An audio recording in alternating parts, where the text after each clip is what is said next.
Oh, yes, sir. We got a packed house tonight, ladies and gentlemen.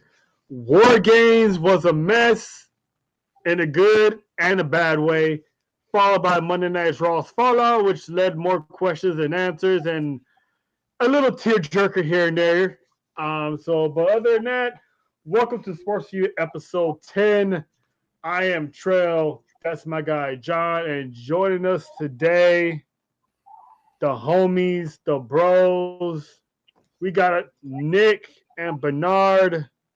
Guys, welcome, welcome, welcome, welcome. Thanks for showing up. They are from the Stage Size Rant podcast. Ringside Rant. Ringside Rant. Yeah. My bad, excuse me. I'm still on cloud now right now off that heat It's wind. okay. Rant. But guys, welcome to the show. How's everybody doing? How was everybody's weekend? It was good. It was good. Dude, what a crazy week this has been, especially with we had the pay-per-view with War Games, we had Monday Night Raw. Heck, even NXT was pretty fun as well. If you ignore the quick blooper by Jada Parker. did you hear that? Wow. I'm not ignoring that at all. I had to go on Twitter and catch that replay. I was like, hold up, my girl said what? I was like, whoa. To make it even worse. I know Booker T was sitting there like, golly. Booker T was sitting there like a proud papa right now. I was like, see, I'm not the only one who did it now. See? To make it even worse, WWE even tweeted about it and they didn't even realize, this is kind of problematic. Probably shouldn't tweet this out. It's only a problem if it wasn't her. Yeah. Let me just say this. I love Jada Parker, and I thought that promo was great, but when you got the live mic on, you got to be careful with what you say on the mic. Sometimes it could get a little crazy. Unless Sean was like, you know what? Hey, I'll take the fine. I'll take whatever is coming my way. Go.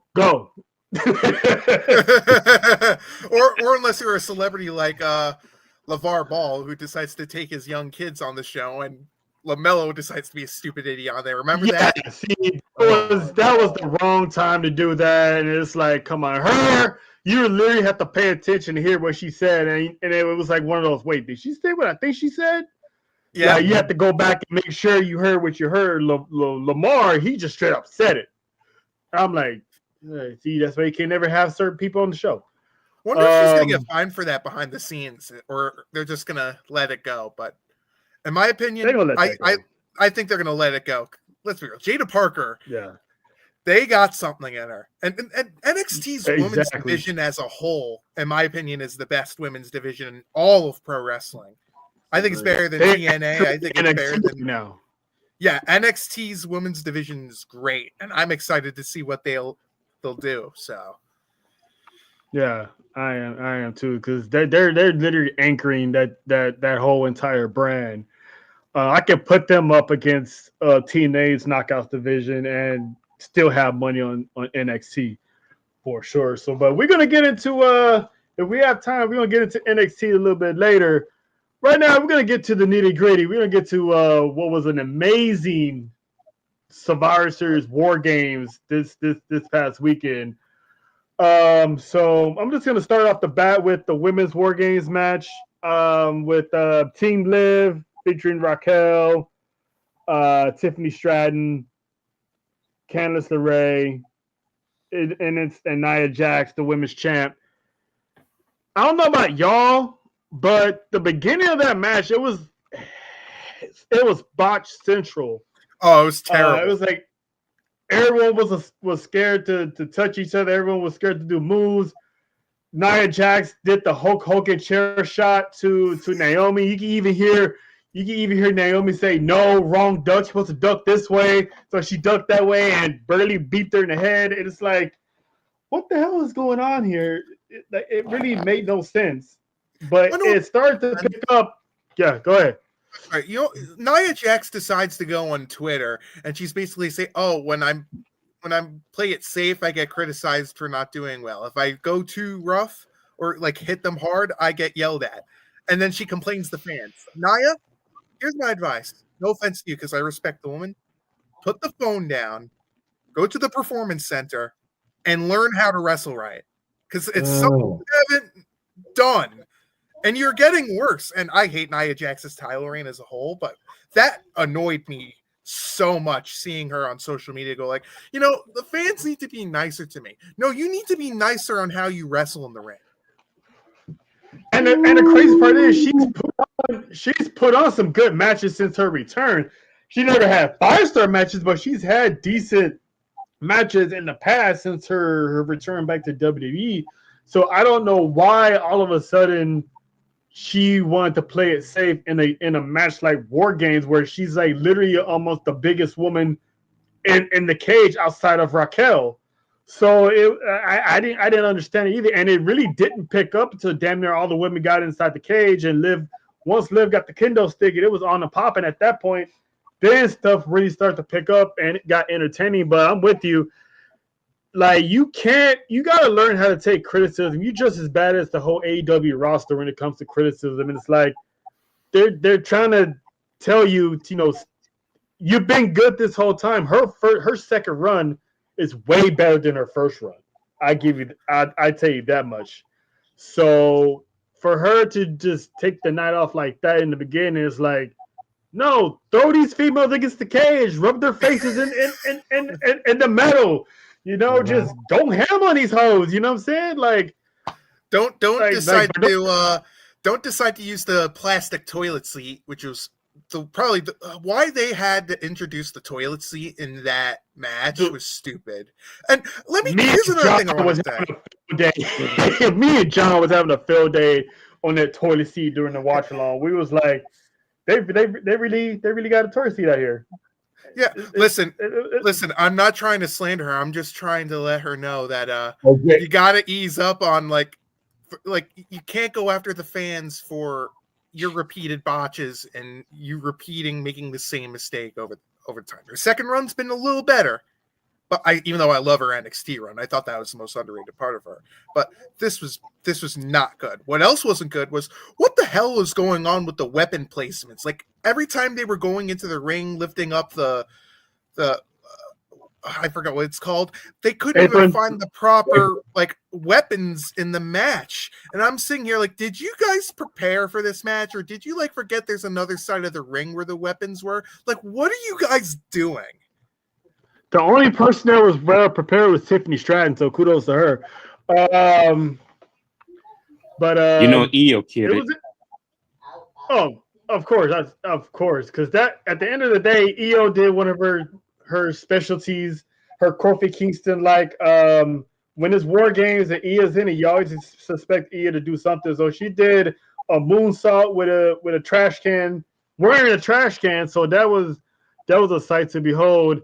I don't know how she does it. I really don't know how she is able to pull all these insane stuff with the, while being covered with the trash can. She's great, and I can't wait for her. Her Saturday Night Main Event match with Liv Morgan. That's her nickname is Miss War Games. That because she always delivered. Rhea Ripley got the pin with Riptide through the table for the 1, 2, 3.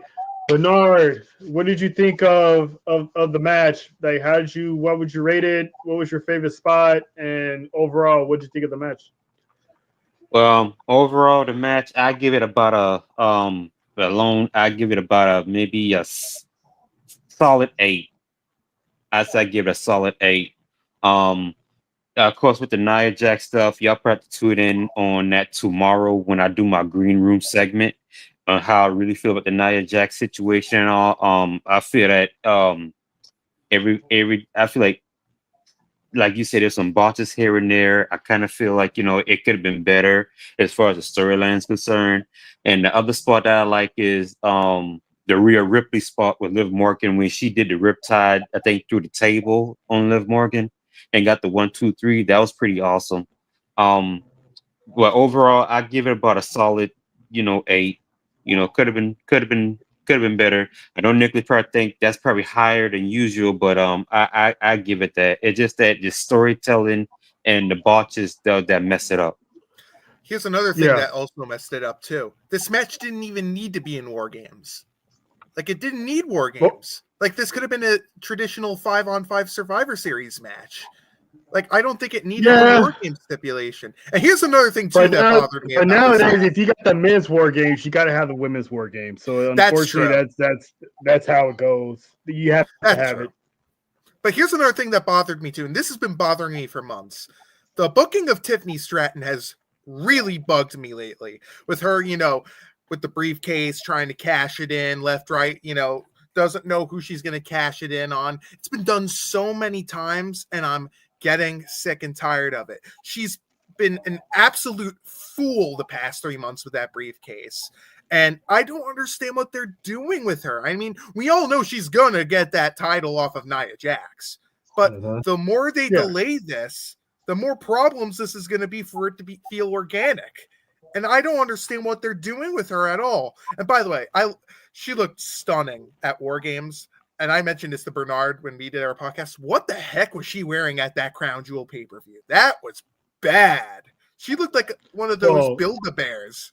Like, it was bad. Well, it's customs over there. You can't show anything. So they have to dress the Saudi uniform, so to speak, for the women.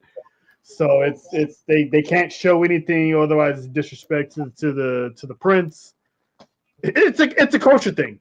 It's a culture thing. That's all.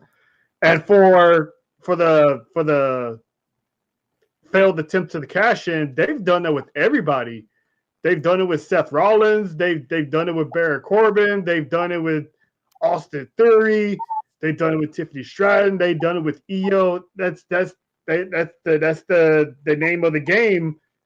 They always gonna have those failed cash-ins to the point that they're never gonna cash in, and yet when they do cash in, it's still a surprise. But I'm with you on a certain aspect of sometimes it's best to just keep it a surprise. One of these days they should book a winner where either I'm not gonna say take time off, but go off and do other things. Like Edge, when he won the Money in the Bank, he was in a Gold Rush tournament for the championship anyway. So it's like they really kept him busy. He didn't do that many, cash in attempts. So I'm with you on that point. They do need to start doing the bookings for the attempted cash-ins differently. I wouldn't mind a cash in at a house show, and then there's breaking news, so and so cashed in for the championship or something like that. But me and John already talked about it. She's cashing in sometime next year for sure. I still believe she's gonna walk into WrestleMania as the WWE Women's Champion, and quite possibly might defend against Charlotte Flair. That's the match that's always been rumored for the past 6 months. I've heard about that too. I'm gonna hold on to that theory that she will cash in and become champ. She's not gonna have a failed cash in when it happens. So that's pretty much what I think on that. John, let me get your opinions on the War Games match, and to what Nicola was saying, what should they do with Tiffany Stratton?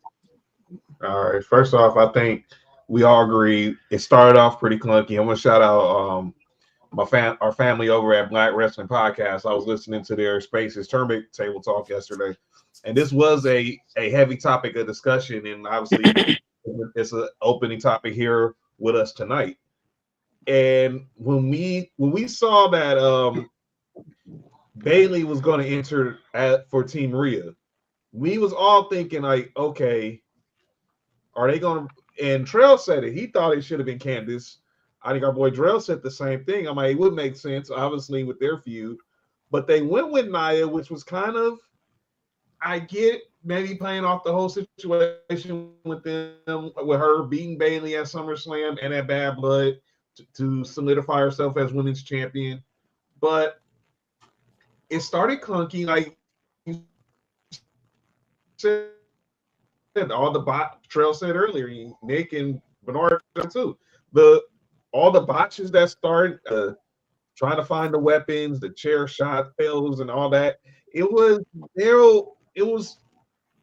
started off slow, and but it ended up good. Now I do think, like Nicholas was saying, get rid of Nia. Got to stop being so thin-skinned. And shout out to my man JT Marks with Mike's who's talking about it. We know that, so I love you. I love you. We know you're still not happy about the match. But it started off clunky, but it got going. Io Sky is definitely the queen of war games. Tiffany Stratton, I think her and Tiffany Stratton pretty much carried that match in that spot, which Trail and Trail called during the watch along. Her doing the moonsault from off the top of the cage inside the trash can. A lot of people were saying, I've seen some other podcasts saying, shout out, that they thought it was too predictable, but I'm like, no, you want that. If you don't, I mean, it's not like a trademark. It's like, yeah, I think you brought up, Trail said about what Kofi made the comparison to Kofi Kingston in the Royal Rumble. We were always looking forward to seeing if Kofi Kingston was going to do some acrobatic type stuff so he wouldn't get eliminated. We now look forward to seeing how Io Sky is going to bring the trash can involved in war games now. This is her match. Yeah. And with the whole Money in the Bank cash-in situation, I see our guy Sheen said he thinks they're waiting until Raw goes to Netflix. We definitely it's definitely not happening before the end of this year, and obviously we know Friday night she's facing Naomi and Elektra Lopez in a U.S. women's first round tournament match. But I do see, like, once we get in 2025 and we're getting ready on that road to the Rumble and definitely on the road to WrestleMania, by the Royal Rumble, I believe Tiffany Stratton will be the WWE Women's Champion. And like we all saying, we're setting up the match of, of her and Charlotte Flair eventually happening at WrestleMania. But I thought the match, obviously, the women's match has been obviously the best match in the War Games match since it's been brought up to the main roster. But it was this year, obviously, we'll get to the main event. We'll definitely talk about that. But it was a good match, and I think that Rhea Ripley did her thing. And I want to ask you guys this, and I'll start off to you, Trail. I'm seeing a lot of criticism of people saying that they're not liking how Rhea Ripley is seen to be look like she's unstoppable. And I don't want to use the term Super Cena, but that's how that's how it seems like I'm seeing a lot of hate towards her. Like she can't be pinned, she can't be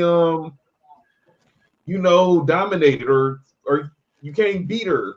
It got to be something like, oh, well, she gets beat on a roll up, or it has to be something where she still looks like the dominant superstar. I'll start with you, Trail, and then I'll hand over to our guests. What do you make? I don't know if y'all seen it, but I think it's unfair to say that to put this on Rhea Ripley, because Rhea Ripley has earned that spot, and it isn't no like Hogan Cena booking. She's just that damn dominant. What you guys think?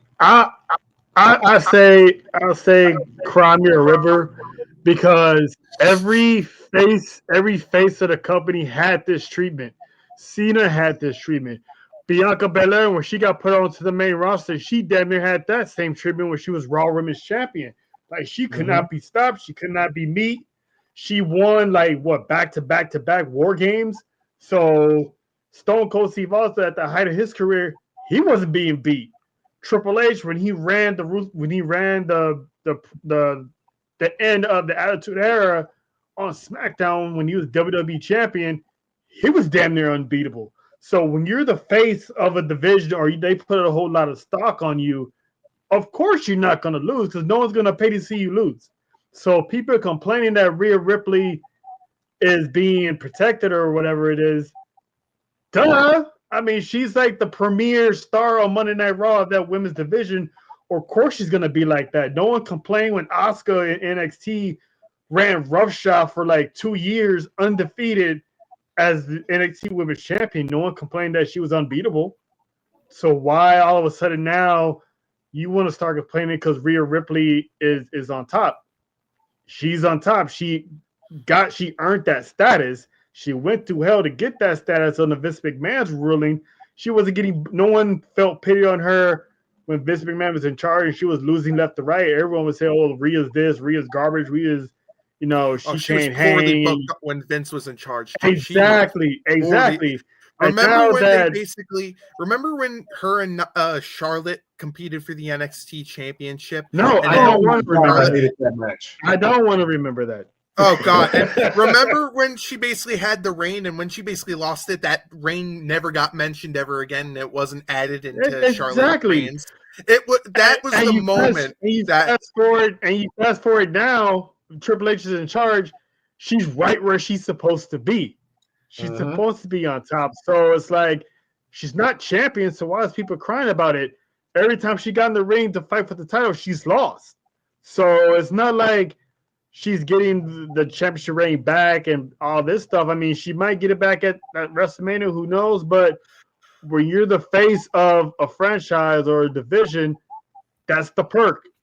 No one was complaining when, like I said, Bianca Belair was on her run, and she was on a hell of a run. And no one complained, but they start complaining when Becky Lynch beat her in like 15 seconds or less, whatever the number was. Then people were saying, "Oh, that's not right." So you got to keep that same energy with her because she's hot right now. When the next person comes up, they're gonna start complaining about that person going undefeated and not being beat. So that's just how it is. Like people need to relax. If they're complaining now, get ready for February. I think February 1st is the Royal Rumble because it's clear Rhea Ripley's winning that Royal Rumble because they're going to do the Io Sky and Liv Morgan match at Saturday Night Main Event. There's no other pay-per-view besides that, even though it's a big TV spectacle. I'm going to count as a pay-per-view. And I think what they're going to do is they're going to have that match, and Rhea Ripley's going to win the Royal Rumble, and then she's going to take the title off of Liv Morgan at WrestleMania and end the feud there. Yeah. And the one nitpick I had, and I get why they put Rhea Ripley to return at Survivor Series War Games because they were at a rough spot with the War Games teams. They rushed her. They should have waited for her to heal up her injury and for her to show up at the Royal Rumble. Surprise entrant. That's what 30, I said.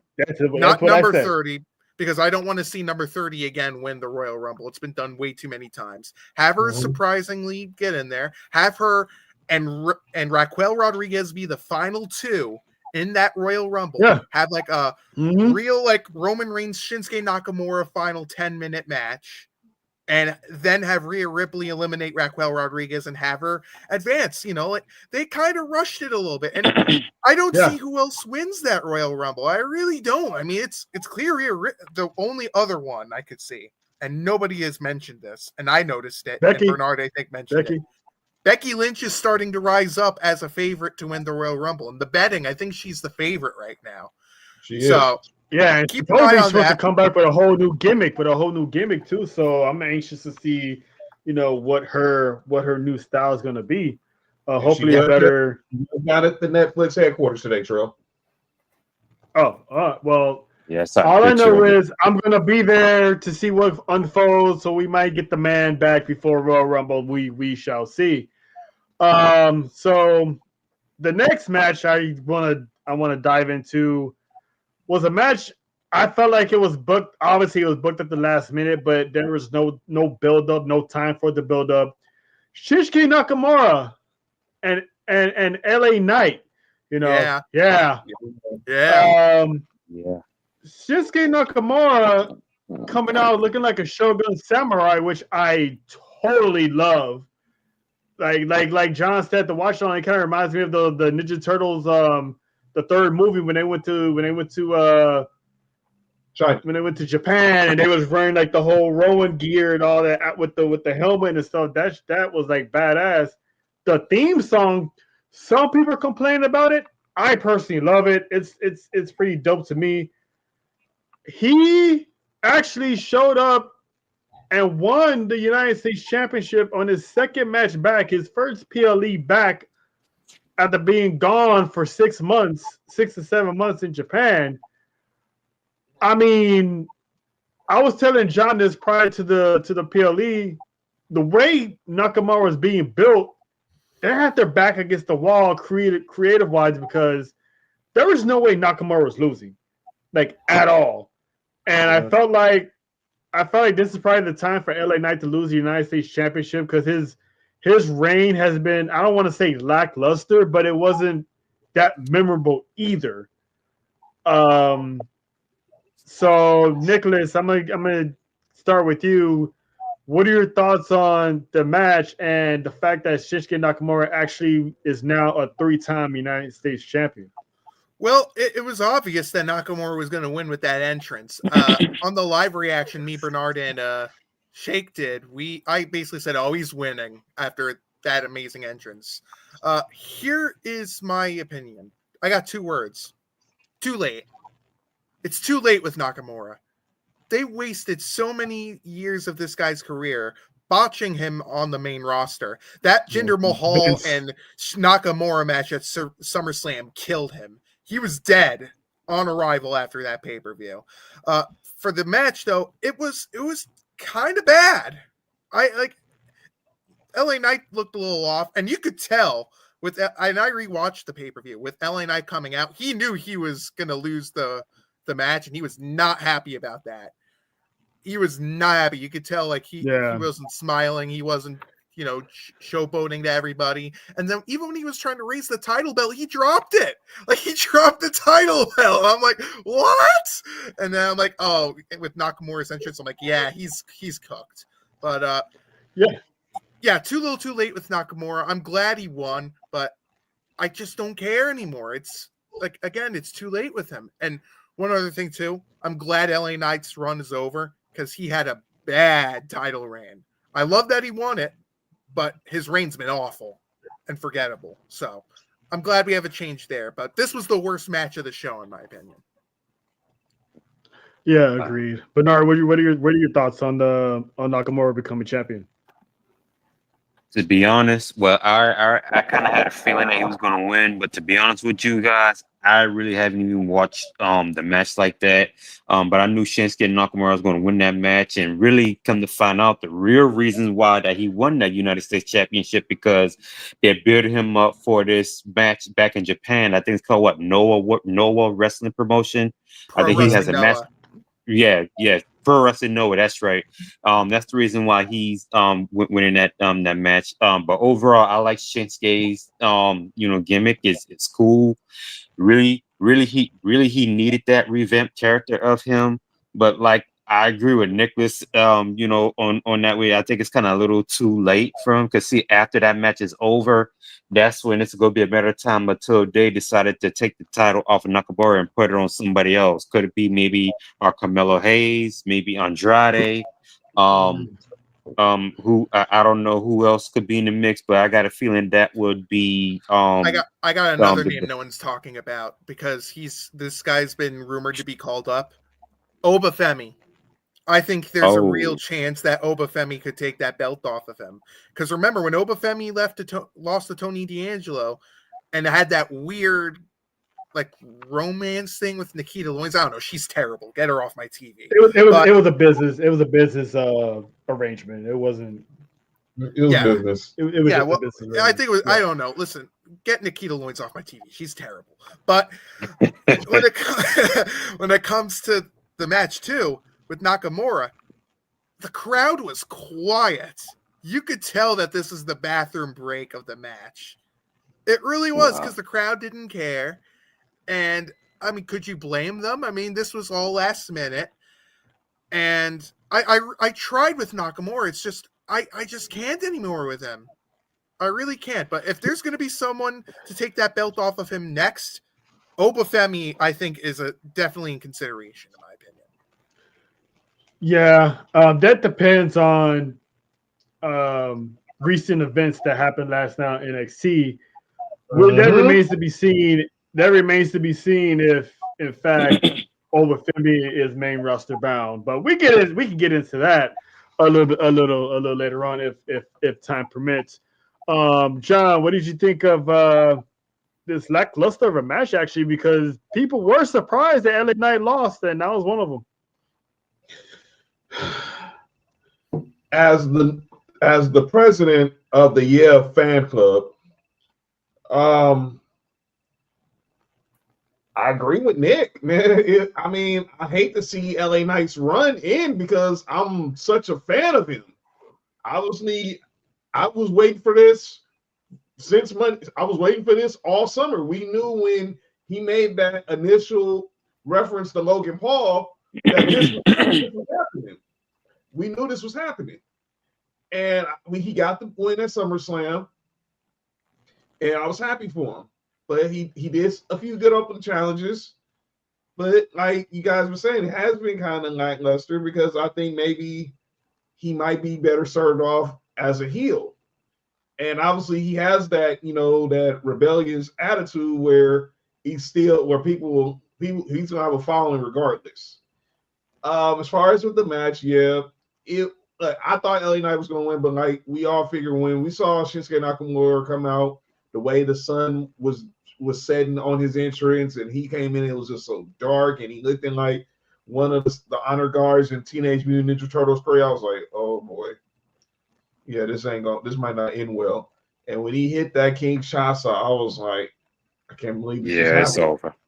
I was like, it's a wrap. And now, and to oppose what Nicholas was saying, you got to make this work now, because like you said, they did botch his run coming from NXT. He should have been WWE champion after he got called up. They're not even started on that whole year. That year was. I don't know what was worse than the match that he lost with Jinder Mahal at SummerSlam, or that terrible WrestleMania 34 match. WrestleMania 34 in general was terrible, but that AJ Styles WrestleMania match, they decide to turn him heel on the show. Like, that's not what WrestleMania is for. You don't turn him heel on WrestleMania. That's something you do at like a Backlash or like at a non-WrestleMania show. Like, I saw him like, yeah, I can't anymore. That was strike 3. Strike 1, changing him and rebranding him from the King of Strong Style to the artist formerly known as Shinsuke Nakamura. That's strike 1. Strike 2, you basically have Jinder Mahal pin him, which Jinder Mahal should have been a 30-day champion. He should not have had that title as long as he's had. Strike 3, WrestleMania 34. You're done. And I've given up on him ever since. Yes, he's held the U.S. title belt 3 times now, but first 2 reigns were garbage. I can't remember one memorable thing he did with that reign. Like, even his Intercontinental Championship reign, I can't even remember a single thing he did there. That's all. Vince, take him off it. That's the messed up part. It's like all this, it was all Vince is doing. So sometimes it's gonna be to the point where certain people, not even Triple H, can save because Vince done so much damage. Look at Baron Corbin. To these. I was just about to say, look at Corbin. Vince did so much damage on the guy that not even Triple H couldn't save him by sending him back to NXT. It worked for a little bit in NXT, and when he brought him back, no one cared. So it's when people say it's too late, I always try to tell them like, this wasn't Triple H's like fault. This was all Vince destroying all these guys coming up from NXT. So now when you look at guys like Karrion Kross, it's like, yeah, this is different. I like it. But once he came out in that Gladiator outfit, I tuned out. It's like, you can't take him serious now. So it's like Triple H is trying his best. Yeah, Triple H is trying his best to resurrect everything Vince has done, but to some people, it's like you just can't come back from. Yeah. The worst. One of the worst thing Triple H has done booking wise, and Bernard knows this. Giovanni Vinci, what he did to that man. Oh my goodness! Disgusting. And again, I give him 5 months until he's future endeavored. I give him 5 months because either that or he's back with Ludwig. Either that or he's back with Ludwig. No, I've heard a rumor that him and Ludwig have beef with each other, and him and Gunther unfollowed him on social media too. So I heard there's a beef between them. Oh, so it's a legit thing going on. Oh wow! And Bernard said that there's a rumor that. Whoa! Hold up! Bernard said I think I heard that. Yes, there's a rumor.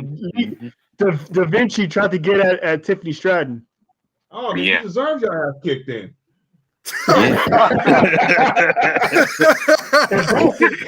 Now, if you think about it, that'd be like the only reason it would make sense, because everyone and their mama was like, "Wait, why would you break up Imperium like that? Why would you separate them from Ludwig Kaiser Yeah. You know, now with that type of news, like, all right, yeah, it makes sense. He's being a snake in the grass, trying to help the homie's girl. So yeah, they got to do something. Send him to the other brand, punish him. keep in mind, I want everyone listening to this to understand this is just a rumor. It's nothing's confirmed yet until we'll hear it from the parties involved. But it's pretty telling too that Gunther and Kaiser and all the Imperium buddies unfollowed him on social media too. Even Tiffany Stratton unfollowed him too. Kind of telling. Yeah. But still, especially if he's on a losing streak. He's only been out there twice. Yeah. And then he lost to Apollo Crews, who I can't even believe still has a job in this company. No offense to Apollo, I love him, but like he it's a miracle he's lasted as long as he's had, especially after the I actually enjoyed that Nigerian gimmick, man. Him and Commander. That was bad. Me personally, culture wise, I enjoyed it because it gave him a personality, it gave him a purpose. He was IC champ. He was on a roll. Something was finally going good for the guy. So anything like that, I'll give a little praise to because it was working. But other than that, once he ended that he dropped the accent faster than Kofi Keith dropped his Jamaican accent. And then back to NXT he went. So yeah, who knows? I forgot where Apollo is right nowadays. He's probably on the speed tournaments and stuff. He's either on speed or the witness protection program. So I really don't know. Or deep in the catering department. Save Apollo. But to close out my final point, and then I'll turn it back to Trail. They have to pay this off. I mean, I know what Nick is saying, and you're very fair and right in to have that opinion that to be done with Nakamura, like you guys saying. Some guys are just coming back from trying to rebuild, repackage, and try to resell and make them into who they should have been X amount of years ago. This is his last shot. Because eventually he don't got that many more years left unless he goes back to Japan and does a bunch of stuff here and there. But this is it. And if he's gonna be this dark sinister samurai, he's got to have a way where he gets through an Andrade. He gets maybe through an Apollo Crews, gets through a Santos Escobar, and then eventually one of them are gonna take him out, and it's gonna be all she wrote. But he has to get through this run, and it has to be meaningful. He's not going to be a Triple H is going to try his hardest to rectify Nakamura's legacy. So he should have been. I believe in Triple H. Champion. I do too. Agreed. Shit, Asuka should have been women's champion too, but I'm not going to get into that either. That happened on the same night trail is just insane. I know what I said. Like when Vince McMahon's in charge, when they graduate from NXT, it was always dead on arrival. So everything. Now for him, look at Shayna Baszler. Oh God, that was the worst. Especially with how great she looked at Elimination Chamber, and she loses at Mania. I'm like, oh my God. She ran through the entire field in that Elimination Chamber, choked out every single one of them. WWE history. Dude, thank God she choked out every single woman. She choked out every single woman in that chamber, and yet she loses to Becky. Oh my God! Don't get me started. Thank God. It's decisions like that make me glad that Vince is no longer in charge. And by the way, Vince, you better get your lawyers ready. Get your lawyers ready. You're gonna need them. Is she still hurt, Oscar? Yes, but she had a she did this Avante Greg right now I think the knee brace is off, and she put a picture on X I think a couple of days ago that she's in the gym rehabbing her knee. So expect her to be back either Netflix or at the Royal Rumble. That's my prediction. I think Royal Rumble. I'll hold her out to Elimination Chamber. That's interesting. Yeah. Hell, she went through the whole field when she came back with the clown gimmick, remember? Oh, that was awesome. That was awesome. Yeah. When she went into her Kana makeup that she did before she went to WWE. It was really everybody awesome. lost their shit. It was like, oh hell yeah, Kana-chan! I was like, hell yeah, Kana-chan is here. You want to know what was a good match, and we'll move on to this. I love the Intercontinental Championship match on Wargames. That was really good. That's actually, I'm glad you mentioned that, because that's exactly where I'm getting to. That's exactly where I'm getting to. The match of the night where the pay-per-view actually start to pick up, and boy, did it pick up as Braun Breaker defended his Intercontinental Championship against Ludwig Kaiser and Sheamus. This match here had me damn near thinking Sheamus was actually going to win the Intercontinental Championship. I for sure knew that Ludwig wasn't going to win, but it would have been a perfect swerve if he did. The agility of Braun Breaker in this match, unanimously has overtaken the mantle as the guy with the greatest spears of all time in the history of pro wrestling. Like put him for many years. I always had Rhino at number 1 with his gore, but this man jumped over Sheamus mid-air and landed a 6 spear on Ludwig Kaiser to get the pinfall. I've never seen that. Usually, you jump over someone, you probably hit him in the chest. He jumped over Sheamus. He was square up in the midsection for that spear. And then earlier in the match, he did a high jump and landed right in the face of Ludwig Kaiser with a shoulder block. I was like, this guy is unbelievable. Where did they find this guy out of a lab? Like, I don't know what Rick Steiner did in his heyday, but man, kudos to him. Scott Steiner's math really helped him out with this one. Dude, he's great. And yeah, man. I'm telling you, when Goldberg returns to have his one match, which, by the way, who cares about that? The only acceptable match I will have with him that I will care about, Braun Breaker. That's the only acceptable one. I get that they teased a little bit of Gunther, but Braun Breaker needs to face Goldberg. Yes, that's the only acceptable final match. And let me just say another thing. Everyone's saying it. Yeah, shout out to Avante in the chat. I was going to mention this too. The only reason why Sheamus took the pin is because he had his ribs cracked and he's going to be taking time off to heal from his rib injury. And I'm kind of glad that because I thought Ludwig was only in the match just to take the pin. I'm kind of glad that they didn't have him take the pin because he's been so underrated. He's like the hidden gem of WWE Raw. And this guy has old school qualities of what it means to be a heel. And when people like Vince Russo and the malcontent known as Eric Bischoff agree with each other and saying this kid's got something, you know that you're in good shape in WWE. Oh yeah. So I'm glad. Match was amazing. And by the way, I don't even know how Braun Breaker, like him moving around from rope to rope is insane, but him jumping onto I think it was Sheamus on through the announce table. When he jumped on both of them? Yeah. Zing.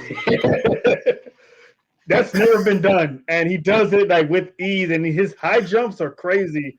And he still has the fastest rope to rope speed. Yeah. And to this day in NXT, he still holds the candle. No one has touched him. I've never seen a man go that fast. And I was telling John, he's literally the combination of Rick and Scott. Like he has his dad's wrestling prowess, but he has his uncle's attitude and viciousness. And promo skills. Oh, his promo skills is way better than his uncle's. Yeah, no question. And he's less offensive too with what he says on the mic. Scott Steiner goes overboard with his promos, but yeah, Braun's great. But yeah, it's amazing. I love the guy. He's going to be a future world heavyweight champion. I would not be surprised if he's one of the final four in the Royal Rumble coming up, because usually when you're in the final four, that means the company has high hopes for you and believe in you. So I'll go as far as to say that Braun Breaker might be the last one to get eliminated if he doesn't win. And usually the runner-up usually has a bright future after that. By the way, I won't be surprised if he win Money in the Bank next year. Oh yeah. Don't be surprised. I wouldn't be surprised either. Just saying. Imagine that guy coming down there with a briefcase. You know you got a spear target on your shoulder. I don't know if he's going to be in being in the final two of the Royal Rumble, because there's a rumor, and I think there's also a ton of betting that I've noticed. You know who the favorite is to win the men's Royal Rumble? A certain final boss. Well, Bernard, no. Bernard, no, we can't see him, so I don't know if we're going to be able to see him actually win it. He's not winning the Royal Rumble.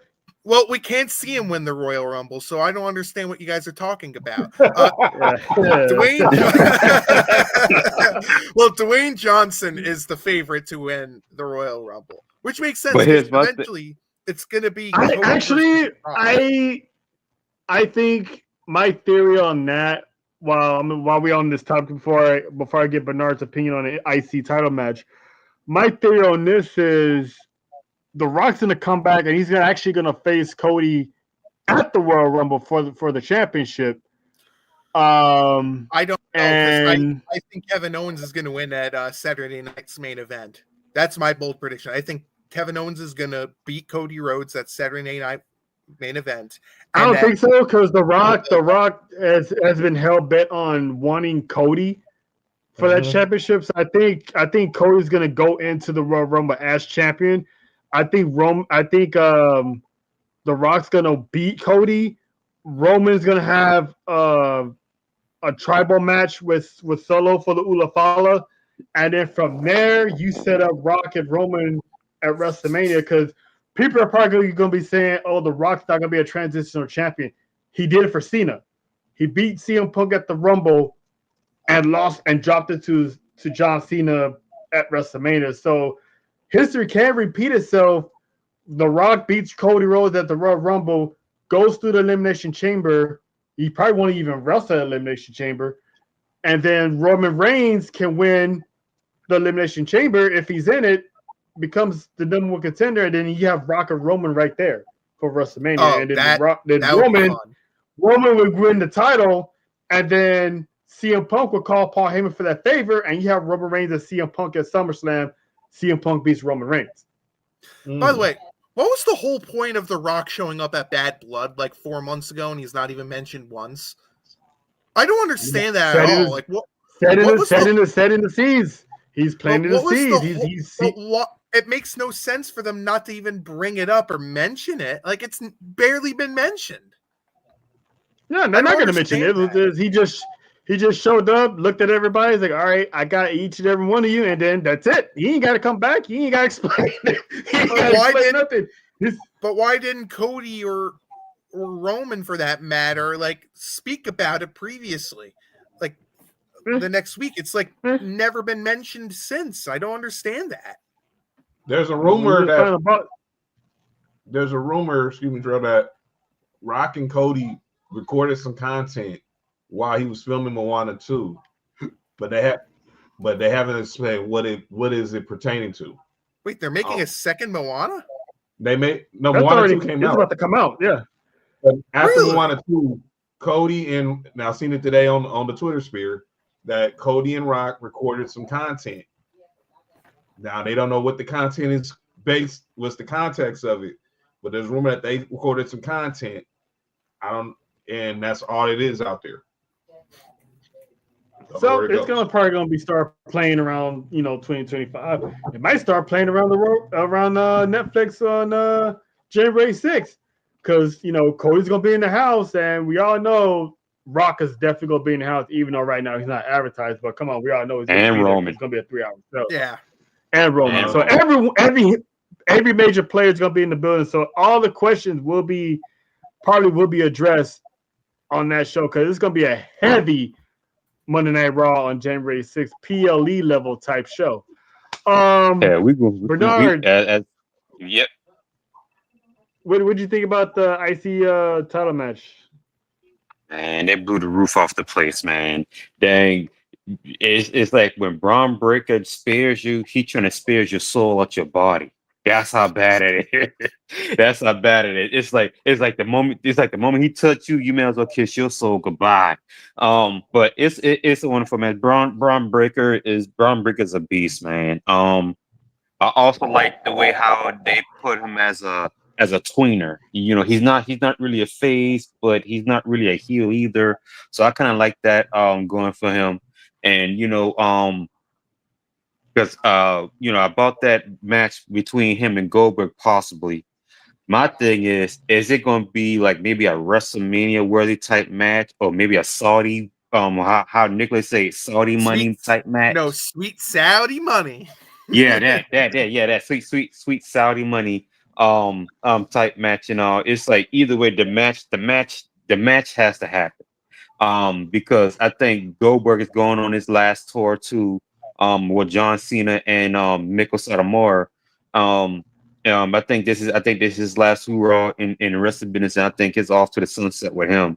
But I say, Ludwig Kaiser, they say he's got next. He shined too. Sheamus, he shined as well. I think they're gonna do Braun Breaker versus Sheamus at WrestleMania. But it's like phenomenal match. The future is bright for Braun, and I can't wait to see what he does next. Like I said, I won't be surprised if he wins the Money in the Bank come next spring or next summer. That's my prediction.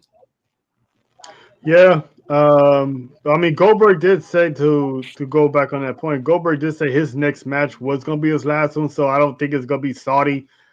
I think it is going to be in Vegas. But that remains to be seen who is going to be. It might be Braun Breaker. It should be Braun Breaker. But I don't know, because I think Gunther might have Brock Lesnar if I'm not mistaken. So that's the other rumor mill that's going around that it's Gunther and Brock. So we're gonna have a good WrestleMania card, and Goldberg should be. He's probably not going to kick off the show, but he's probably going to be like second or third match because they're trying to build up Braun Breaker. So he's going to have that moment if it is him. And he's going to give Goldberg a good old-fashioned spear that he used to give his uncle back in the day. John, what do you think about the whole IC match and other thoughts as well? All right, before I get to there, let me read you this actual tweet I said about the Rock Cody thing. The Rock and Cody Rhodes filmed something together at the world premiere of Moana 2. Context is unknown, and this is being reported by FIFO Select. So that's when we get that out the way. So we get that out the way. Now on to the main thing. This was the match. Oh boy. And I gotta give Sheamus props because he's such a he's so great at being a chameleon for these type of matches. We were at me and Trell were at WrestleMania 39 here in LA at SoFi when he competed in the triple threat match against Gunther and Drew McIntyre. And he seems to know what the assignment is when you're in a triple threat match, especially when he knows he's not going to win.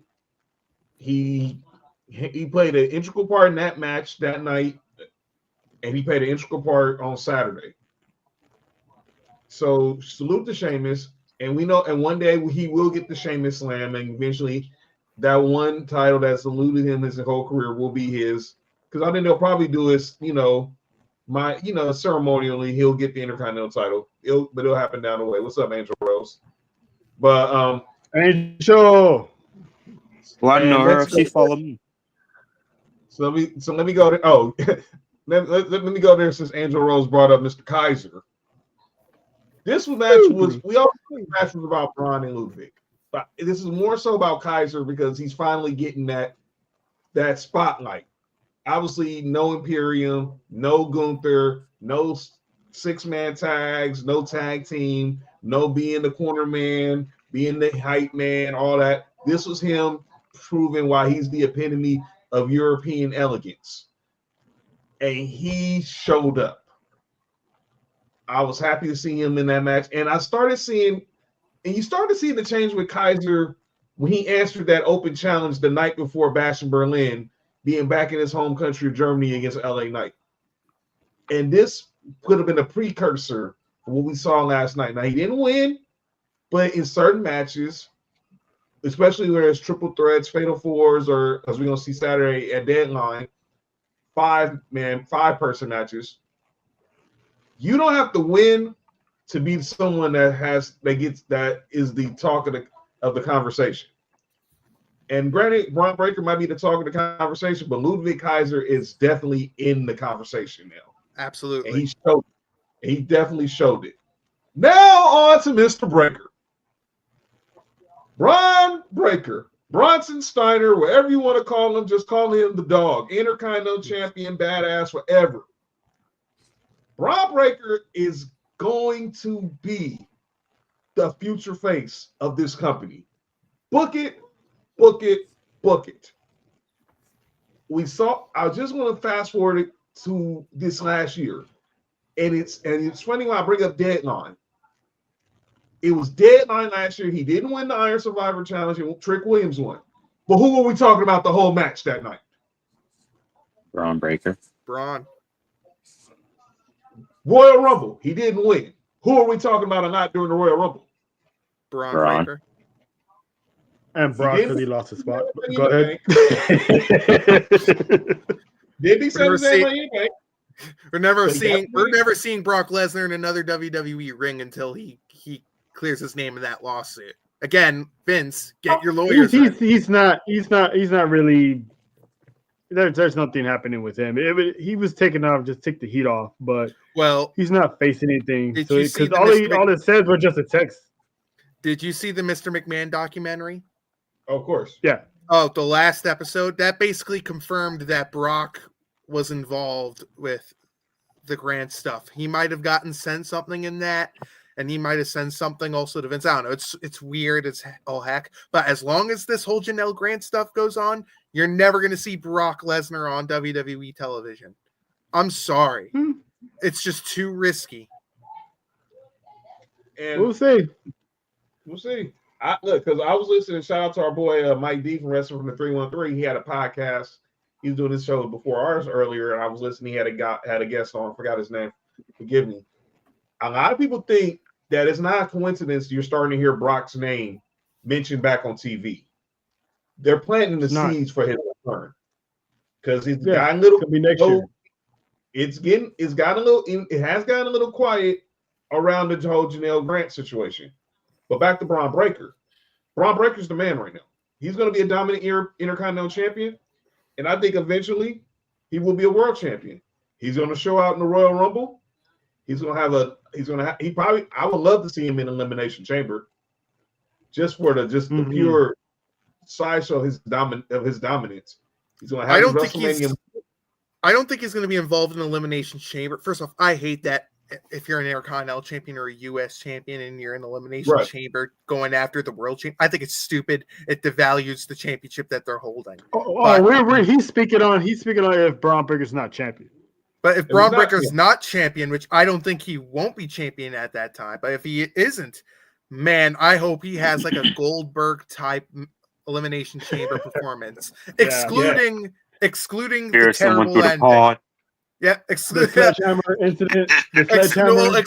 Triple H's reign of terror when, I hate Triple H's reign of terror from 2002 to 2003, but excluding that ending, I want a Braun Breaker Goldberg type Elimination Chamber style performance, but he wins. Oh, you got to get it. But I think by the end of sometime middle of next year, we're going to be talking about him possibly as a future world champion. But he showed out. He definitely showed out at Survivor Series.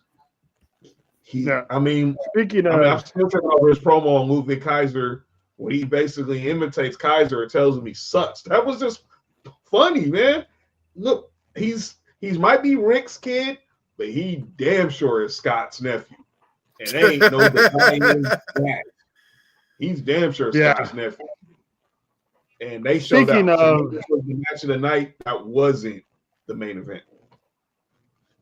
Speaking of World Heavyweight Championship, Gunther defended the World Heavyweight Championship against Damian Priest, and the dynamic of this match was different from SummerSlam, because going into SummerSlam, Gunther had the advantage mentally, calling Priest street trash, getting the best of him every which way.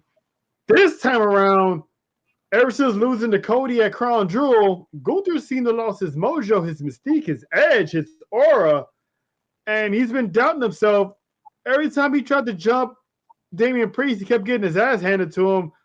Like twice he got put to the table within a 2-week time span, trying to, jump Damian, and it didn't work. So this match was basically all about Gunther finding that mojo back, because throughout that match, he was acting like something we never seen. He was taking his time on the outside. He was walking around. He was pacing on the outside of the ring every time Damian Priest got the best of him. He was really getting into his own head. His psyche was gone.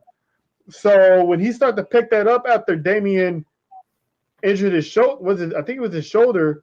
Yes, shoulder. He started picking up his momentum. He started remembering who the hell he was. And just when, we thought we was going to get a count out, here comes Finn Balor, which he said months ago, he's not going to stop. He's going to wait till Damian Priest has forgot about him and stab him right in the back again. So he pretty much cost Damian Priest the World Heavyweight Championship twice and got choked out the same way twice. So pretty much Gunther survived by the skin of his teeth.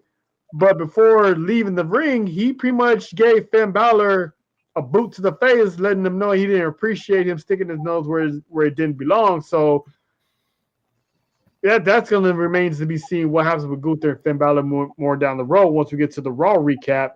But Nick, what did you think about Gunther retaining? Did he get his mojo back, or he still got a lot to prove?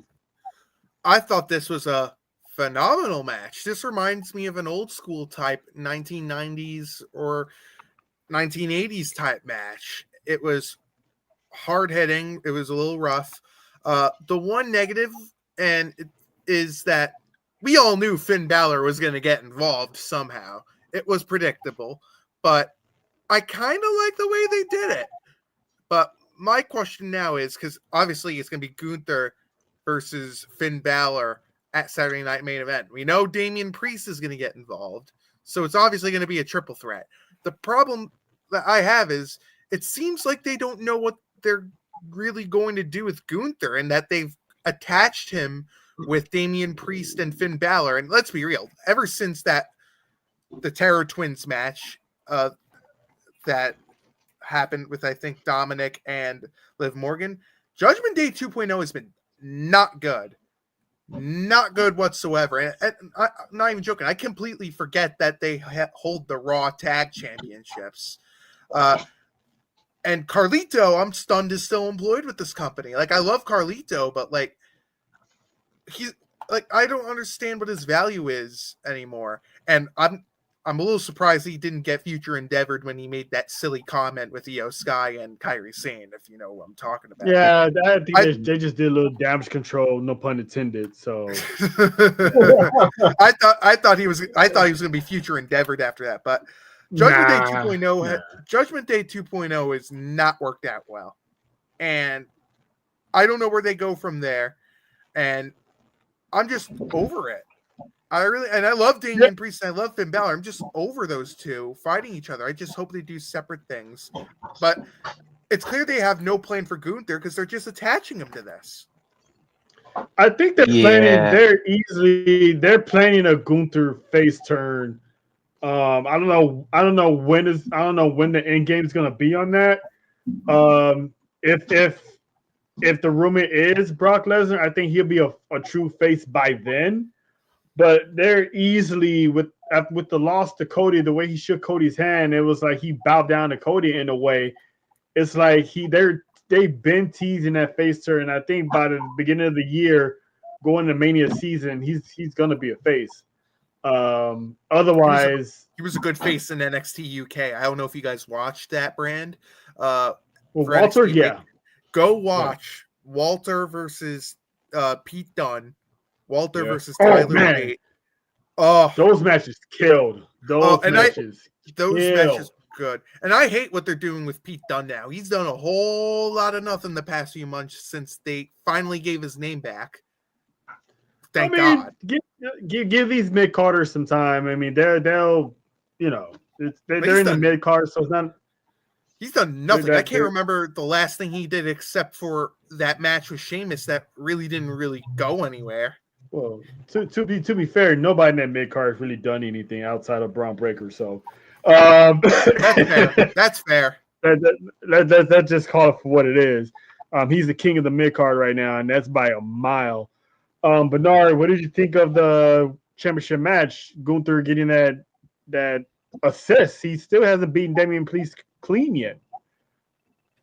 Well, that goes to answer your question. Is he still the ring general, or how they say it in German or Dutch or whatever? Or in other words, ring general. He's starting. It's starting. I think he's getting a little, I wouldn't say soft, but like you said, lost his mojo. I think Finn Balor really putting a dampen on his victory because for the past 2 times he faced Priest for in a championship match, Priest has gotten the best of him. For some reason, so far, Damian Priest was the only one that had his number, and I think the only way that title get off, like I say, they're planning a face turn. But what if that's where Ludwig Kaiser come into the mix? He'd be like, I'm no longer your, my ring general. I'm no longer, being your shadows and all. He wants the spotlight. What if he wants a title match? Because at the same time, that's how this stuff works out. You got you're a star, you're a champion, and you got a partner up beside you backing you up. And really, he or she feels like she's a star, he's a star, and he wants to be champion. So hey, just watch out for that. But overall, it was a pretty good match. It's just that like I said, Finn put a damper on his victory because I want to see Gunther do it on his own. Really, he doesn't need any help. So it's a solid match. Looking forward to it, but we'll see. We'll probably see what happens down the line. I mean, if you remember, Gunther actually told Ludwig to go be his own man. So it's not going to be a surprise that he wants a Sasha. He told him, we got to be better as people. I'm going to go do my way. You your own man. Go do what you got to do. So when he said that, I'm like, oh, he's definitely going to have a feud with Ludwig Kaiser down the line because he's going to think like, what happened to you? He used to be the ring general.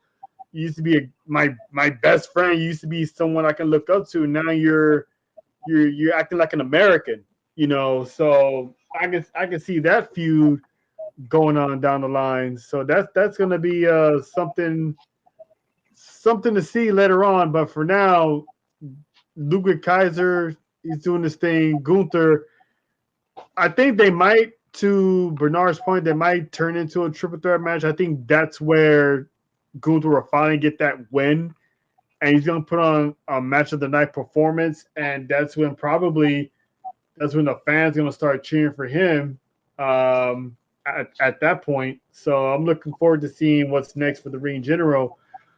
John, what is your take on the World Heavyweight Championship match? I really hated that I was right, and when I say I was right, I really hate the fact that I knew that Finn Balor was going to get involved and screw Damian Priest again. I hated that I was right. I knew this was going to happen. Finn Balor, he's doing all this pep talk, and we'll get into that when we talk about Raw, about no leaders, and he won and everything and all this other crap.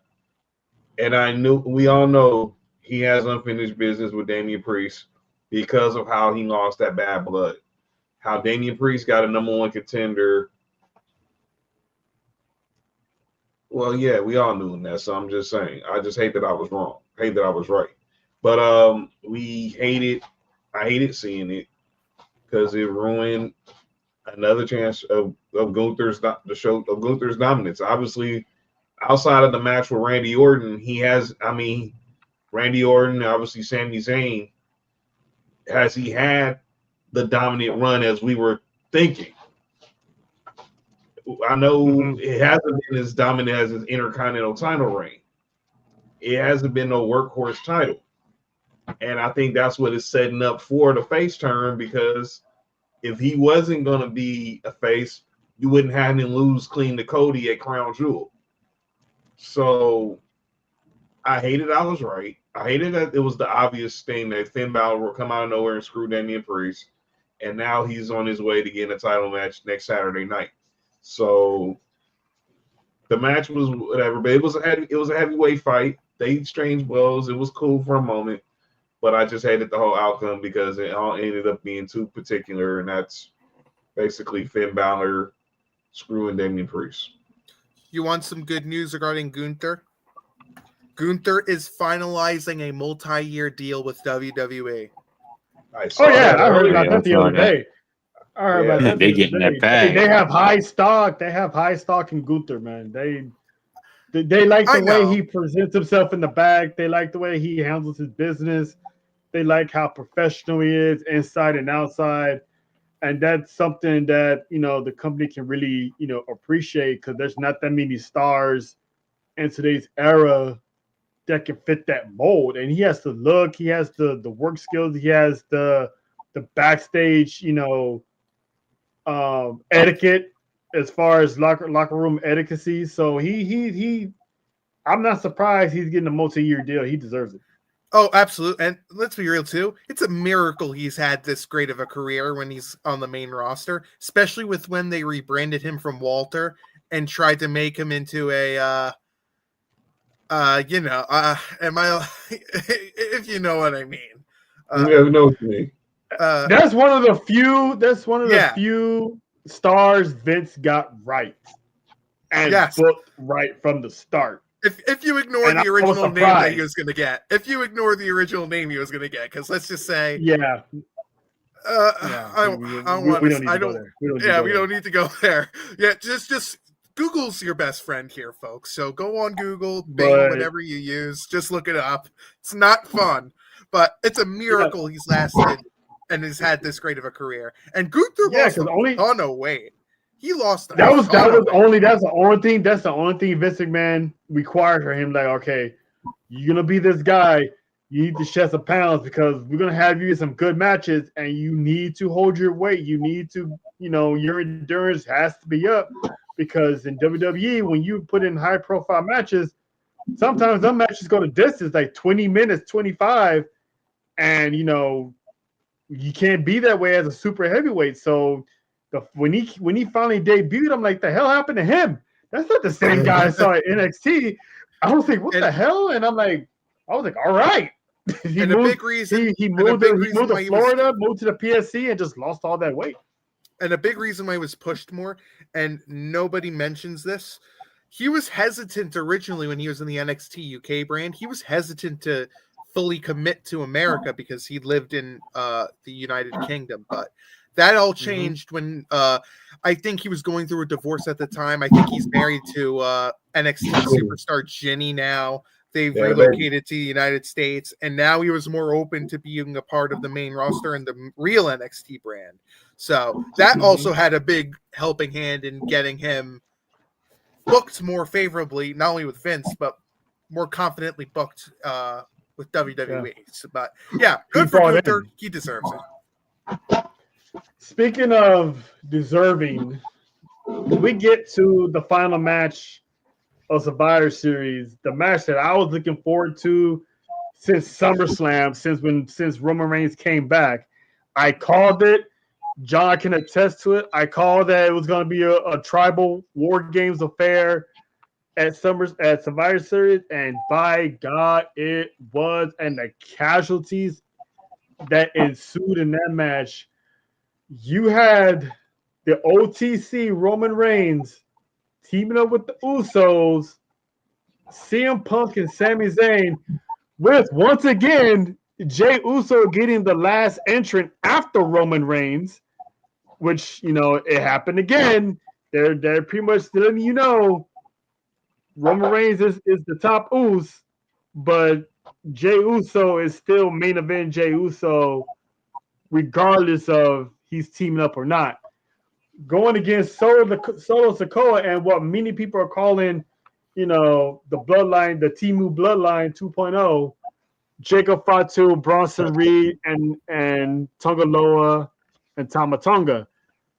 This match was strategic as far as who was going in, who was starting out. Having the interactions between Roman Reigns and CM Punk in this match was the fun part, because I knew one of those guys was going to go last.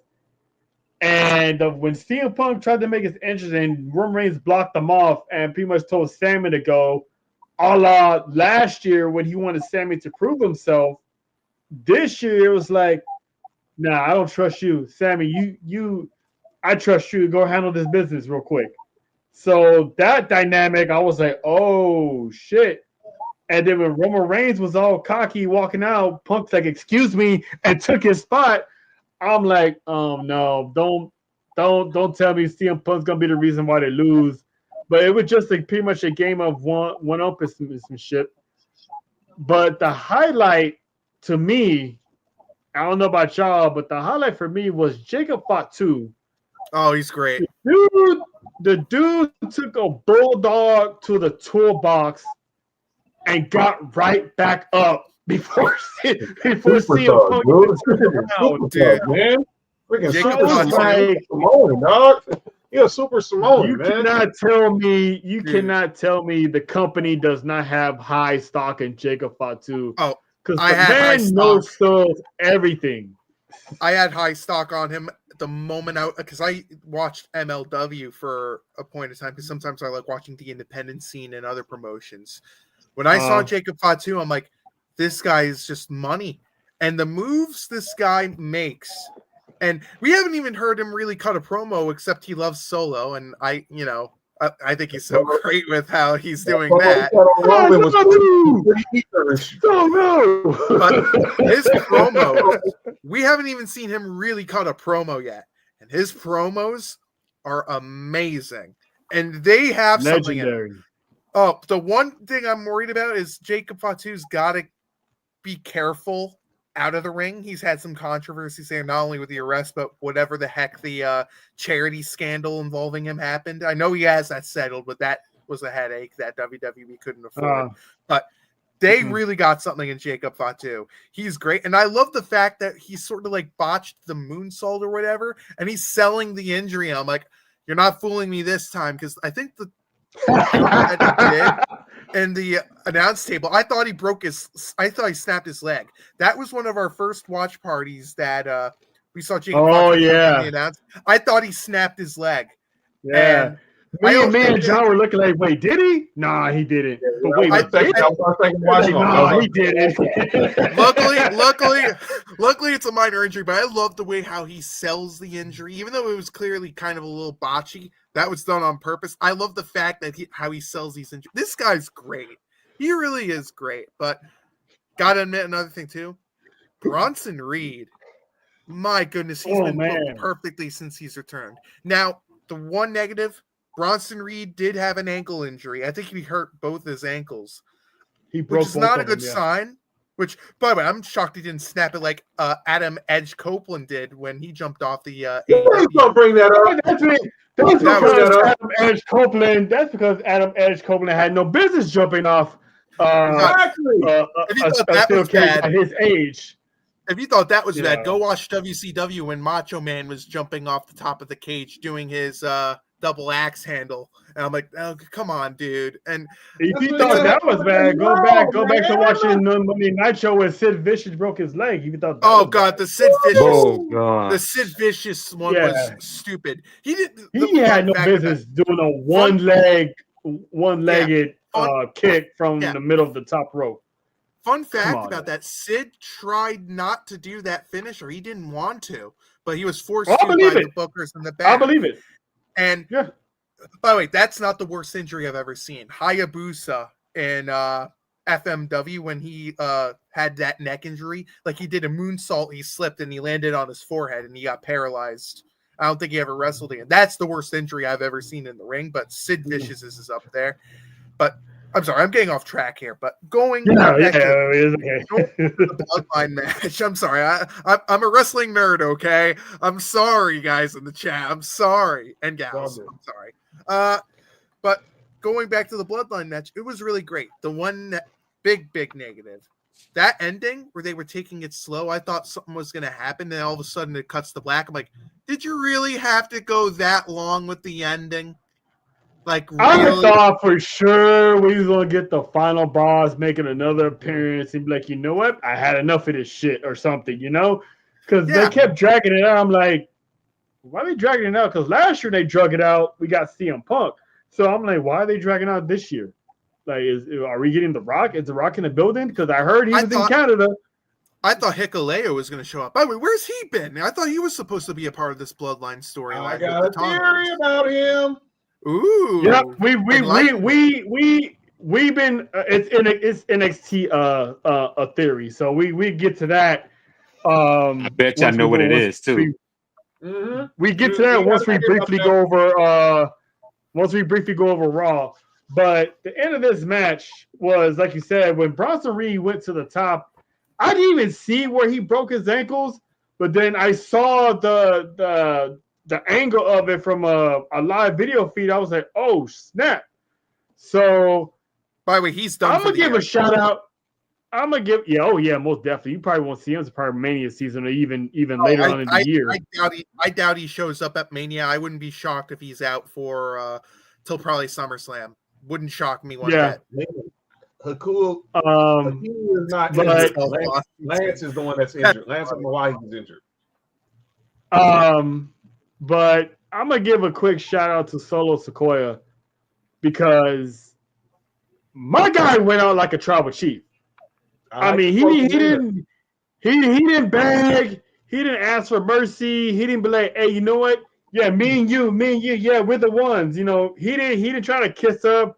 He looked around, he was like, hey, I'm still a tribal chief.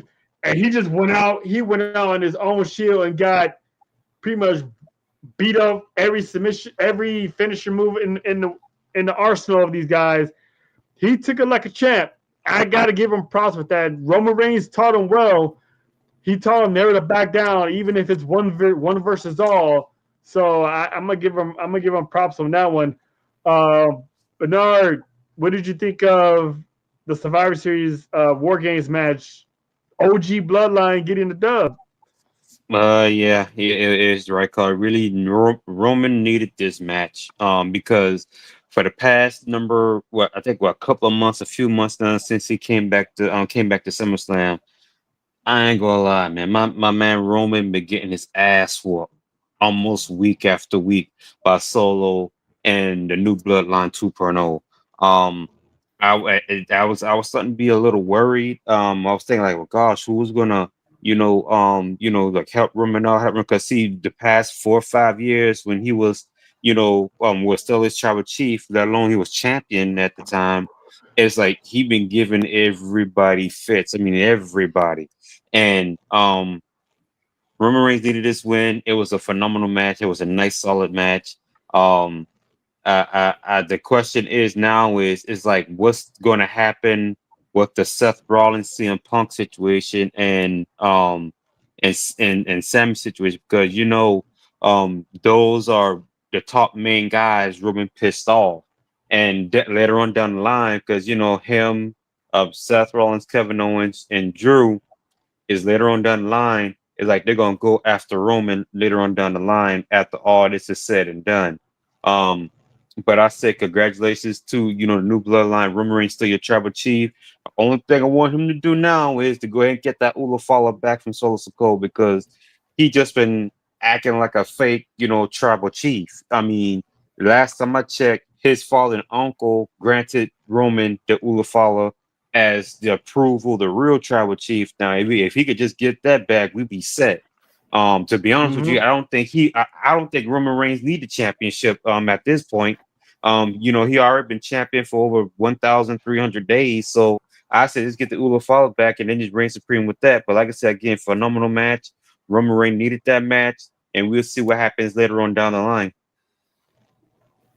Yeah, man, I agree. Right now, Roman Reigns should not be nowhere near the title scene. And if he does get the title back, it more like it will be WrestleMania when if they are going to go with Roman and Rock.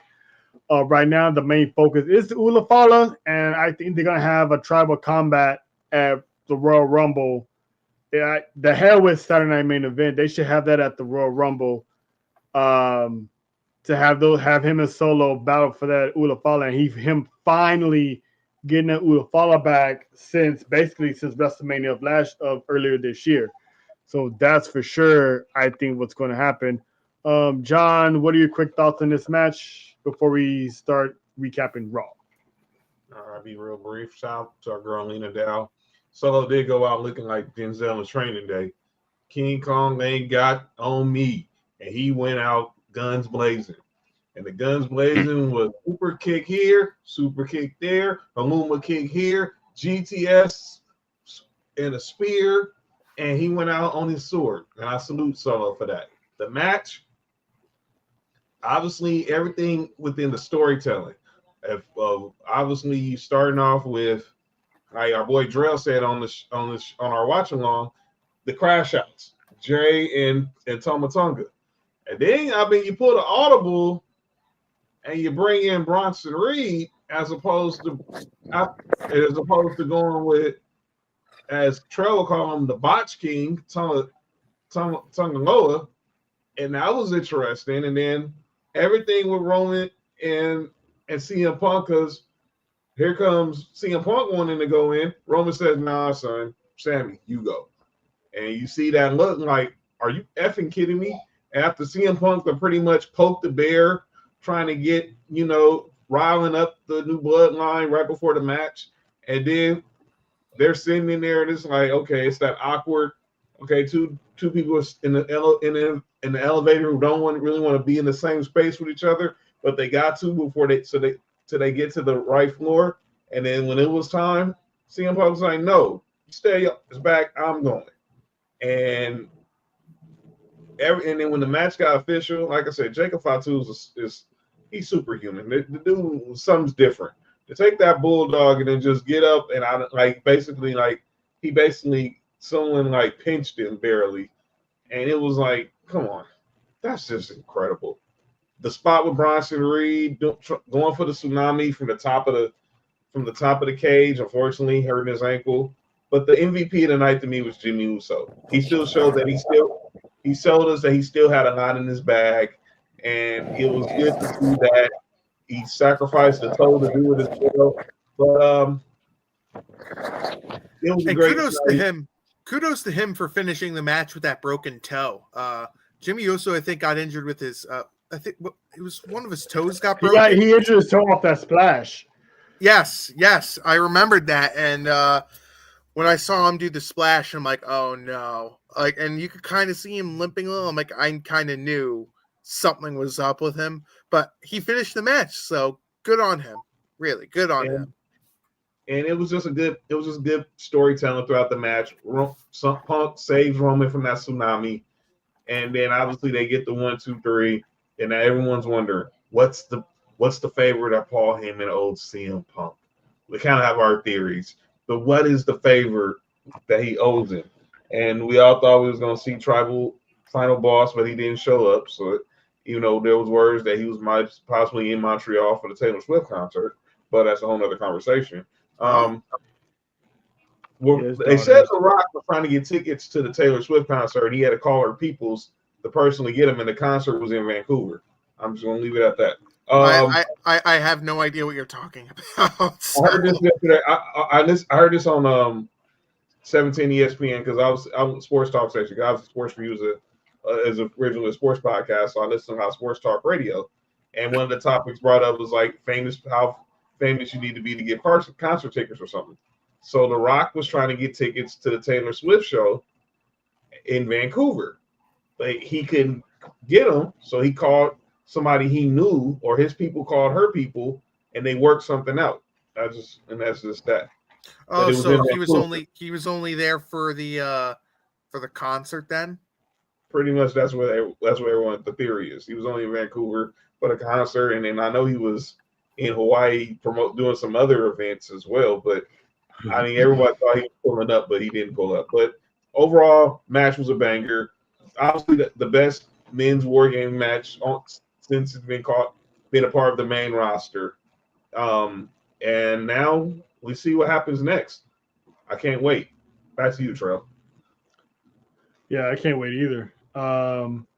Someone asked what's next for CM Punk, and that's where we lead into quick recap of Monday Night Raw. CM Punk actually comes out to address the fans, and he did say that basically the next step for him is he's going to be on the road to WrestleMania, and he said come hella high water, he's going to achieve that WrestleMania goal of main eventing, and he also alluded that he has a few favors in his back pocket, Cody, in his back pocket, because I believe that theory might be him getting a shot at the WWE Undisputed WWE Championship if he fails to win the Royal Rumble or doesn't make it out of the Elimination Chamber, that he's going to call Paul Heyman for, that potential favor. Seth Rollins comes out and pretty much tells Punk that, I should, because this is something I knew was going to happen when Seth Rollins declined on helping the Bloodline. I knew that if CM Punk answered the call, it would piss Seth Rollins off, and it did, because he told CM Punk the last time he saw him, he should have dropped it where he stood. And so now he wanted to fight CM Punk, and Punk is like, well, a few months ago, you was World Heavyweight Champion. You don't have that now, so you're not even in my league. You don't have anything I want, so I haven't been thinking about you, so you can go somewhere. And, Rollins took exception. They started a little fight. Jay and, Sammy came out to break things up, which now it almost looked like a divide and conquer, because you had Jay and Sammy on one side. You had Jay and Sammy on one side. You had Punk. You had Punk and because they were separated. It was 4 of them, but they was kind of like separated. You had Sammy and Seth Rollins. There you go, Seth Rollins. And you had Punk and Jay on one side. So it was kind of like, a separation. And then Sammy and Seth Rollins started trading bars with each other. Pretty much Sammy saying that if we not forgotten, you're the one that created this monster by stabbing Roman Reigns in the back with that steel chair over 10 years ago, which me personally, I still never got over, because, the hell with Seth Rollins for that. I hated him for a while. Gotta say to that, by the way. And then Rollins was like, well, you did the same thing at the Royal Rumble. But so it's ancient. And so pretty much they got a match set up.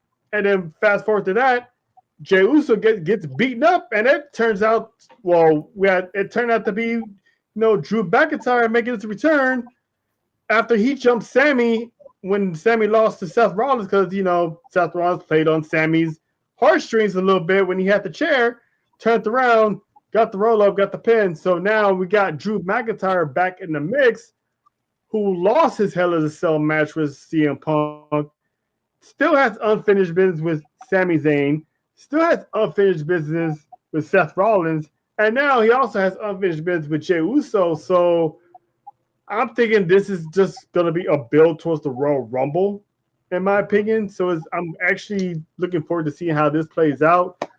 Nick, what do you make of the whole scenario with Seth Rollins and CM Punk? I mean, is anyone really shocked that this is going to be a match? I mean, we all knew this was going to happen the moment Seth Rollins put up the double birds to Punk when he returned last year. But I'll tell you one thing, though, that not a lot of people are mentioning, and I think this just got reported. Apparently, McIntyre wasn't originally supposed to show up at the show, but he was a replacement for Bronson Reed because he's going to be out for a while. And McIntyre's been out because I think he had a family member of his passed away. I believe it was his aunt. God rest her. Like, my thoughts go out to McIntyre and his family. I'm glad he's back, though, but Seth Rollins and Punk is the way to go. That should be the Mania match. And I think it'll be fun. As for McIntyre, we'll see what he does. I would love to see a matchup between him and Sami Zayn. That would be super fun. And I think that's what the plan is going to be. But we'll see. I like what they're doing here. But yeah, so far so good. I like what they've done with Punk and Rollins in the beginning and hopefully the ending of this feud at Mania. Bernard, what do you think? I think it's like I said, it's obvious. It's a Mania match. For me, I'm thinking they're gonna start this thing off. They're gonna want to build this card up for Saturday Night Live. So I think it's gonna be a series of matches between Punk and Seth Rollins. Obviously them two just downright hate each other.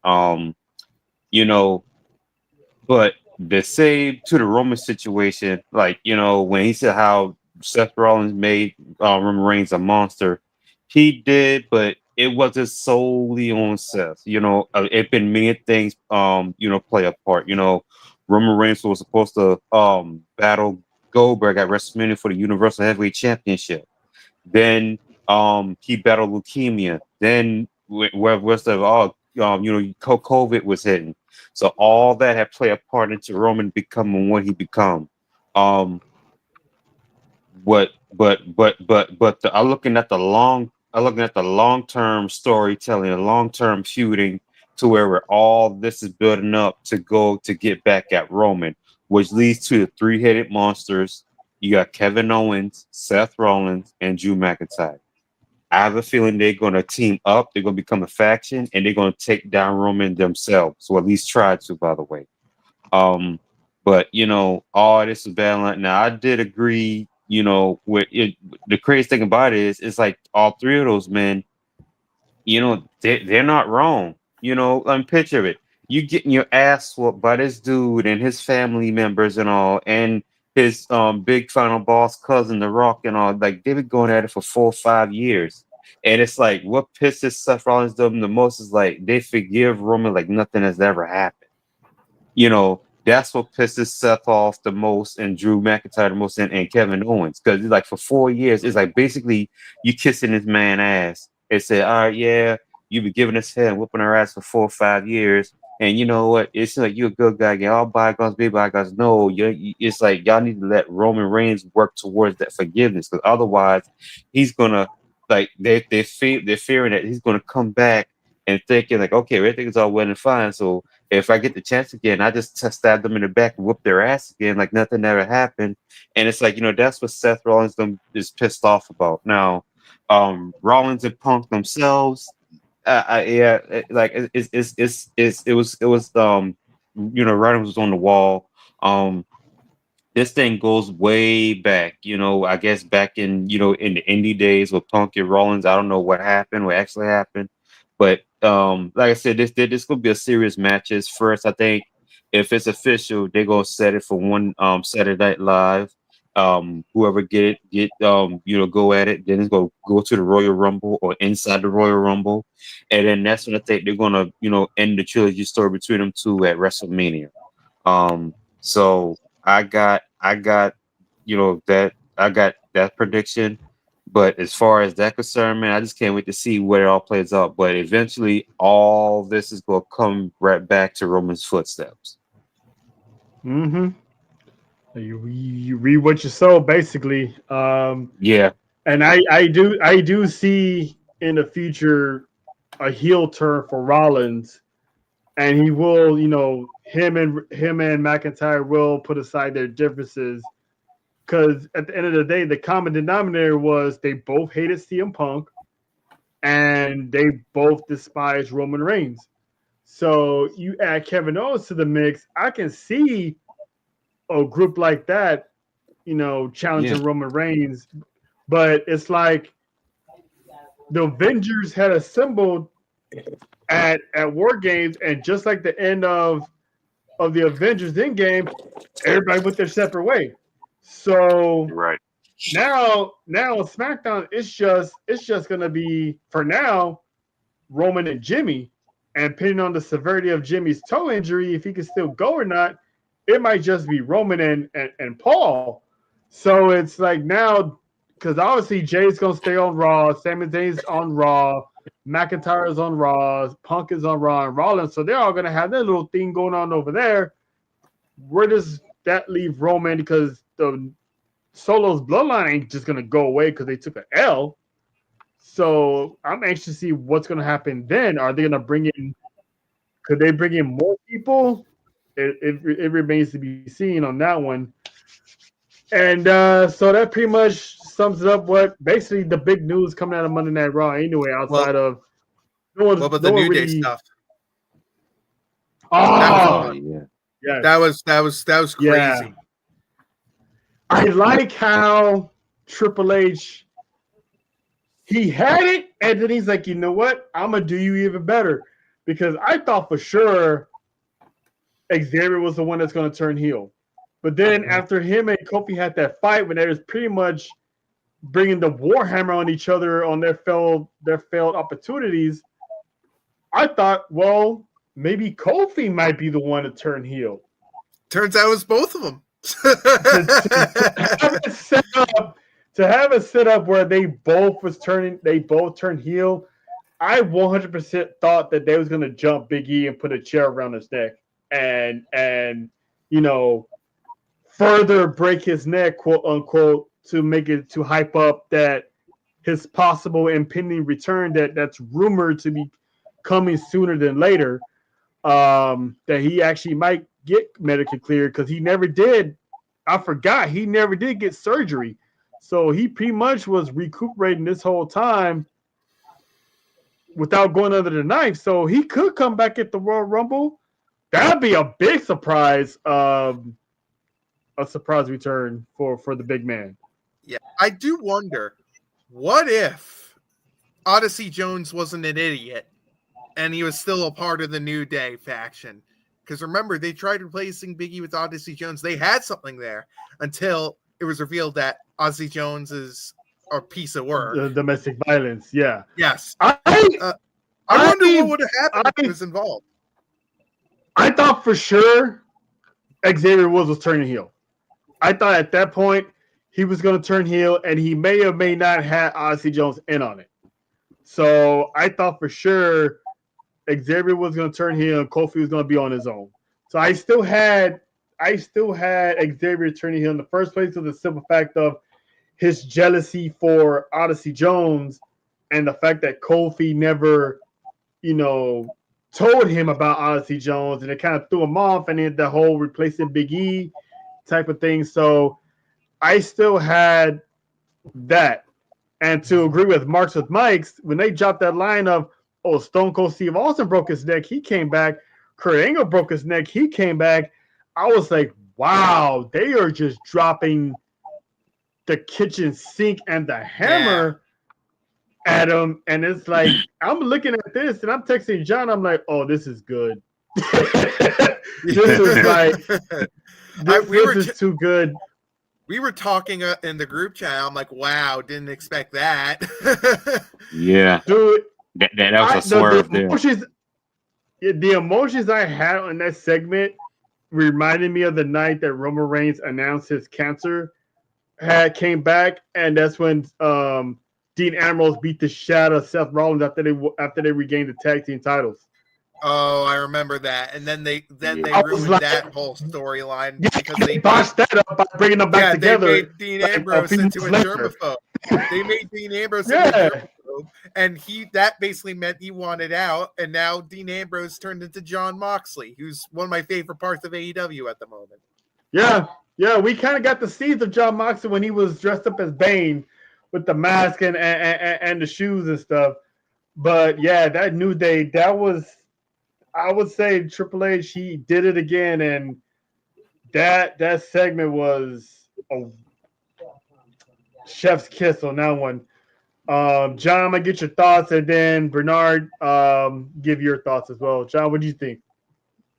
It even got worse on social media when Tommaso Ciampa I broke my neck, and then Kofi was like, exactly. I'm like, God damn! I mean, just make he feel like total shit because he had a career-threatening injury, dude. I mean, dude, did you see Biggie's? And then the interaction with his girlfriend. Yeah, with Biggie and his. I think he's with Mia Yim. Michin's sister. Yeah. No, Mia Yim, because I refuse to call her by that terrible Michin name. Mia Yim. Hey, do you know the definition of Michin though? Mia Yim. But do you know what Michin means? Doesn't matter. I'm still calling her Mia Yim. I respect that. Michin is Korean for crazy, so that's why. And the person who named her that is crazy because it's Mia Yim. Oh, all right, so Mia Yim is crazy because she came up with meat. And I guess Mia Yim is crazy because she came with that Michin. Yeah, exactly.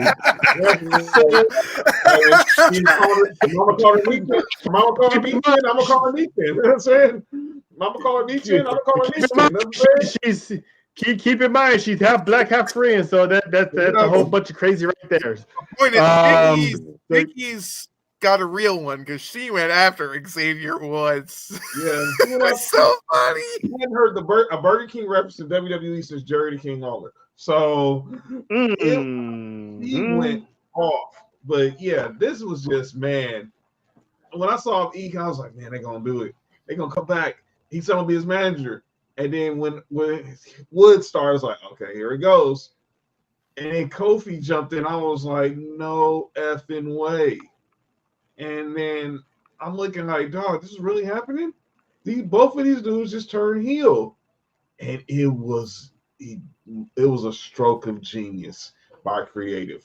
The producers, I forgot who they were, the writers, but whoever did it. Yeah. Wow.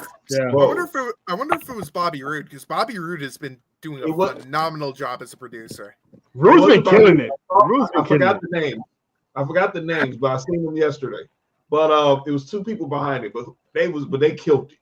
Jamie Noble? Was Jamie Noble involved? It wasn't Jamie Noble. It was people I probably wouldn't know. You probably wouldn't. If you wouldn't like someone who wouldn't be like Jason Noble Jordan? or Abyss or Jason Jordan. It wouldn't be no one we would know notable. I think it was somebody new. But, that's interesting then. So I'll keep an eye on that. But it was brilliant. And now I see. I just wonder, where did the New Day go from here? It's just so much. And like me and Trey was talking about it today, black and white. Either he's coming back or he's retiring. Because the way they ethered him on Monday, there's no gray area. Either he's coming back eventually, or it's a wrap. I think he's going to come back. I wouldn't be shocked if he's a surprise Royal Rumble entry. I agree.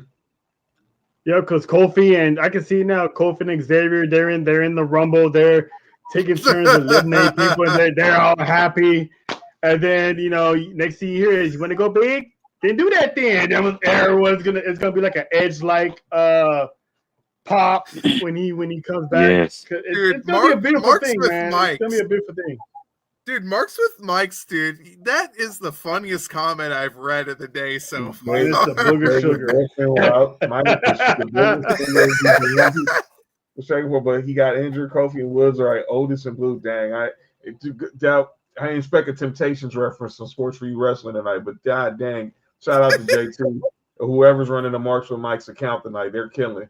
Well, he didn't have surgery, and that was another funny part. How are you strong? You never had surgery. How did you say they brought up the fact you never had surgery? But this was just brilliant. It was brilliant. Everything from that. I agree. To the whole situation with bringing Drew McIntyre back to basically have this cynical alliance with him and Seth Rollins because they have two common. Whoa, that hasn't been proven yet. Well, eventually it's coming though. That's true. Yeah, it's coming, but it hasn't been official yet. Drew McIntyre said, if you didn't hear it from me, don't run with it. So I'm gonna give Drew McIntyre the benefit of the doubt until Monday. But him back specifically going at Sami Zayn, and then Jey Uso gets attacked. It's like, oh man. It was saying, you choose to keep your enemies close, and look what happened.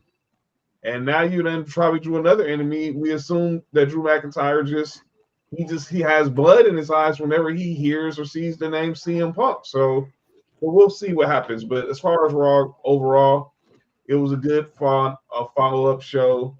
As far as like with Ludwig, the interaction with Braun and Ludwig, obviously the women's intercontinental tournament, all that. But it was a good follow-up show from a premium live event. Bravo. Who do you think's going to win the Intercontinental tournament? Dakota Kai. It should be Raquel. She's not in the tournament. Yeah, well, there's two names that make sense, in my opinion. One's Lyra Val. One is Lyra Valkyrie. Raquel's not in the tournament. And number two is Raquel Rodriguez. Those are the two names that make the most sense for the Intercontinental Championship tournament. And Raquel is not in the tournament. Lyra Valkyria, her match is Monday against Zelina Vega and Ivy Nile. The other match is Zoe Stark, Kaden Carter. I forgot who the third person was. And then the last match is Alba Fire, Kairi Sane, and Natalya. Okay. But why Raquel, though? I really think they really want to, as long as Liv has a title, I think they want to just keep her as a muscle. Actually, she is in the tournament. She is? Yes, she's in the tournament. Yeah, that's what I thought. She's in a triple threat match with Zoe Stark and Kaden Carter. I know I see her face in there. Yes, that's the third person. Okay, I couldn't remember the third person. Yeah, that would have been so stupid not having Raquel in that tournament. Yeah, those are the only two that I think make the most sense. Is Raquel? Can I get it? Give me a mulligan right now. You got Raquel Rodriguez basically on the same side of the bracket as Dakota Kai. Oh yeah, they're gonna renew that. They're gonna renew that. Yeah. Well, all that history from NXT. Yep. Yeah. Long time story booking. Say it again, Sean. And guess who's gonna win that? Because you're gonna have Liv Morgan on her side, and she's gonna have damage control on her side. So yeah, it's gonna bleed right into the storyline. Okay. Yep. I got Raquel winning the whole thing, and her and Liv walk around with 2 championships. I don't know why I totally misthought Raquel was in there. So apologies, ladies and gentlemen. You're good. You're good, dude. Yeah. But hey, it'll be her versus Lyra Valkyria in the finals. Okay. But I will. All right. One last question. What about the U.S.? Will be in the building and I'm gonna call it now. It'll be the Night Trails in. He's in Balmer's place. What's your U.S. women's title predicting? Like, who do you have winning the United States Women's Champion? Ask me or Chelsea Green. Well, it depends. It depends on who was behind Jade Cargill's attack. Because if Naomi has something to do with it, I think Bayley should win the United States Championship and then have Naomi beat Bayley. That would be interesting. I want Chelsea Green to win it because she's been so underrated. Personally, I do too. Me personally, I do too. But if I would have to go with are they going to go with someone new to build that title, or are they going to go with, the established, main roster veteran to build it up and then hand it off to Chelsea? That's an interesting question. Yeah, worse for worse, I'll accept Naomi too, because I think Naomi, she really needs to start getting some wins, and I think she deserves to be the first ever. She was the first ever. Yeah, she was the first ever SmackDown Women's Champion. Would make sense for her to be the first ever United States Women's Champion. That's just my opinion. She wins Friday night. Because somehow I think Candice LeRae is going to screw over Tiffany Stratton. But she wins Friday. Oh, they're not going to get along, so it's going to cost them the match anyway. So it's going to further that little tiff, no pun intended, between those two. But since we're already on the subject of women, let's just mosey along to the NXT's women's division, where at the top of the show, Miss Jada Parker and Lola Vice They almost had the NXT Underground match live at NXT, and Abe was like, no, we're not going to do this for free. We're going to do this at a PLE. And so Lola Vice was like, well, that's the biggest mistake of your life because that's where I shine, and you ain't going to need that brick. And Jada Park was like, yeah, you're right. I'm not going to need this brick. Gave her the brick and hit her with a basically a Judas effect. That's just call it for what it is. Yep. Hit her with a Judas effect and knocked her to smooth out. I personally think that come deadline, Jada Park is going to be the first woman to beat Lola Vice in the Underground match. Because the fact I like that. The fact that she didn't make the judgment, the deadline Iron Survivor, which I've been calling for, which I'm not surprised because this feud is not over yet. So I think she's gonna be the first one to knock out or choke out Lola Vice because she already got a win over her. So I wouldn't be surprised if she gets another one because maybe like Lola Vice isn't quite ready yet to move on to that next level. But Jada Parker is, because like we talked about earlier, the girl has swag. The girl has attitude. We all heard what she said. Like we don't need to repeat it. Might need to be very careful with what you say next time you got a live mic. I love you, Jada, but you got to be careful. As it came from Jada, so I'm not really mad at her. She's LSU's finest, and I do mean finest. I get what you mean. But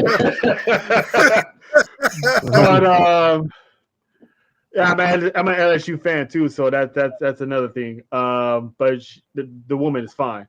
But I like where they're going with her. Her stock is high. And it's only a matter of time before I could say she's going to have a good showing in the Royal Rumble herself because mostly the NXT stars that get called up to the Royal Rumble appearance, they do a good job. She will be no different. So, yo, JT, you got to calm down, bro. Man, right? Okay. He's not lying. You just went from one of the best comments to one of the weirdest comments of the night. Dude. Yeah, he just this dude was throwing his draws to the TV. That's something us four men did not need to hear. I don't know how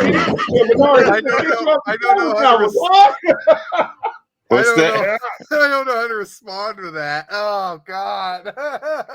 The last thing I need to picture is a grown man throwing his boxes at the TV. Anyway, so but yeah, man, I've been ever since I noticed her on the scene months ago when they formed OTM. I was like, damn, who's that? Who's the chick with the hair? And she got my respect when she does the LeBron silencer move. So I was like, oh, okay, I know where she got that from. So I've been focused on her career, and she has the it factor that she's gonna be the future face of this division, or at least the anchor of this new wave of NXT women. And this division's the best in pro wrestling now. It's better than AEW. It's better than New Japan. It's better than TNA. It's better than, and people say, why do you say it's better than TNA? Because Jordan Grace is leaving TNA for WWE. It's pretty obvious that she is WWE bound. And her contract should be up soon.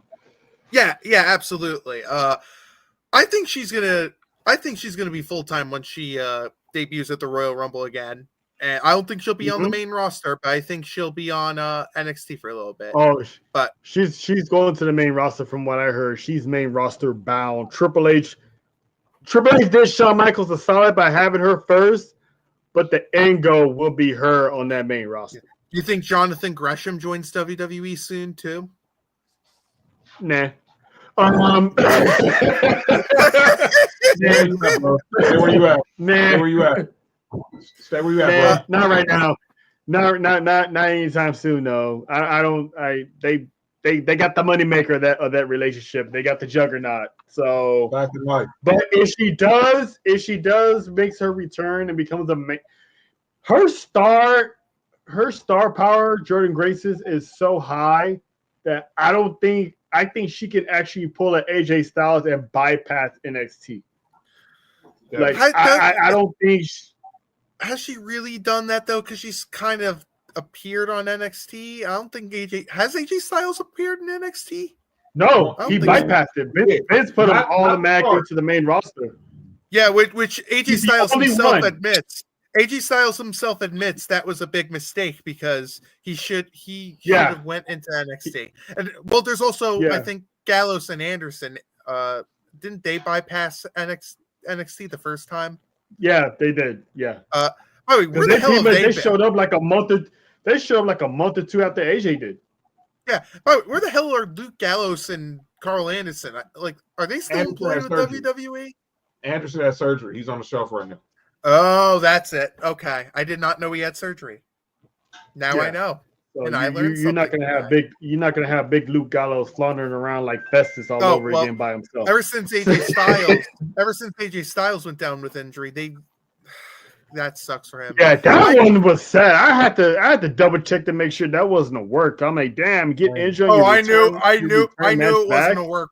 I knew it wasn't the work the way he landed with this ankle. I'm like, oh my god, no. Oh no. And that really got hurt on his first day back on the job. Do you want to know what else? Yeah. You want to know what else stinks? The fact that WWE decided to put the malcontent known as Eric Bischoff on TV. I mean, that dude. I mean, it's NXT. But let's be real. Eric Bischoff always comes across like an absolute negative person and Hogan ass kisser. He really does. And I've heard Bischoff give praises where praises were needed as far as the WWE product. I don't listen to his podcast like that, but I've heard him give a few praises here and there when it's needed. So let's be real too with him. And listen, AEW has a ton of problems, and Bischoff always goes after that company. The only reason why he's doing that is because Tony Khan refused to hire him. And remember that one time he appeared during the Jericho and Orange Cassidy thing?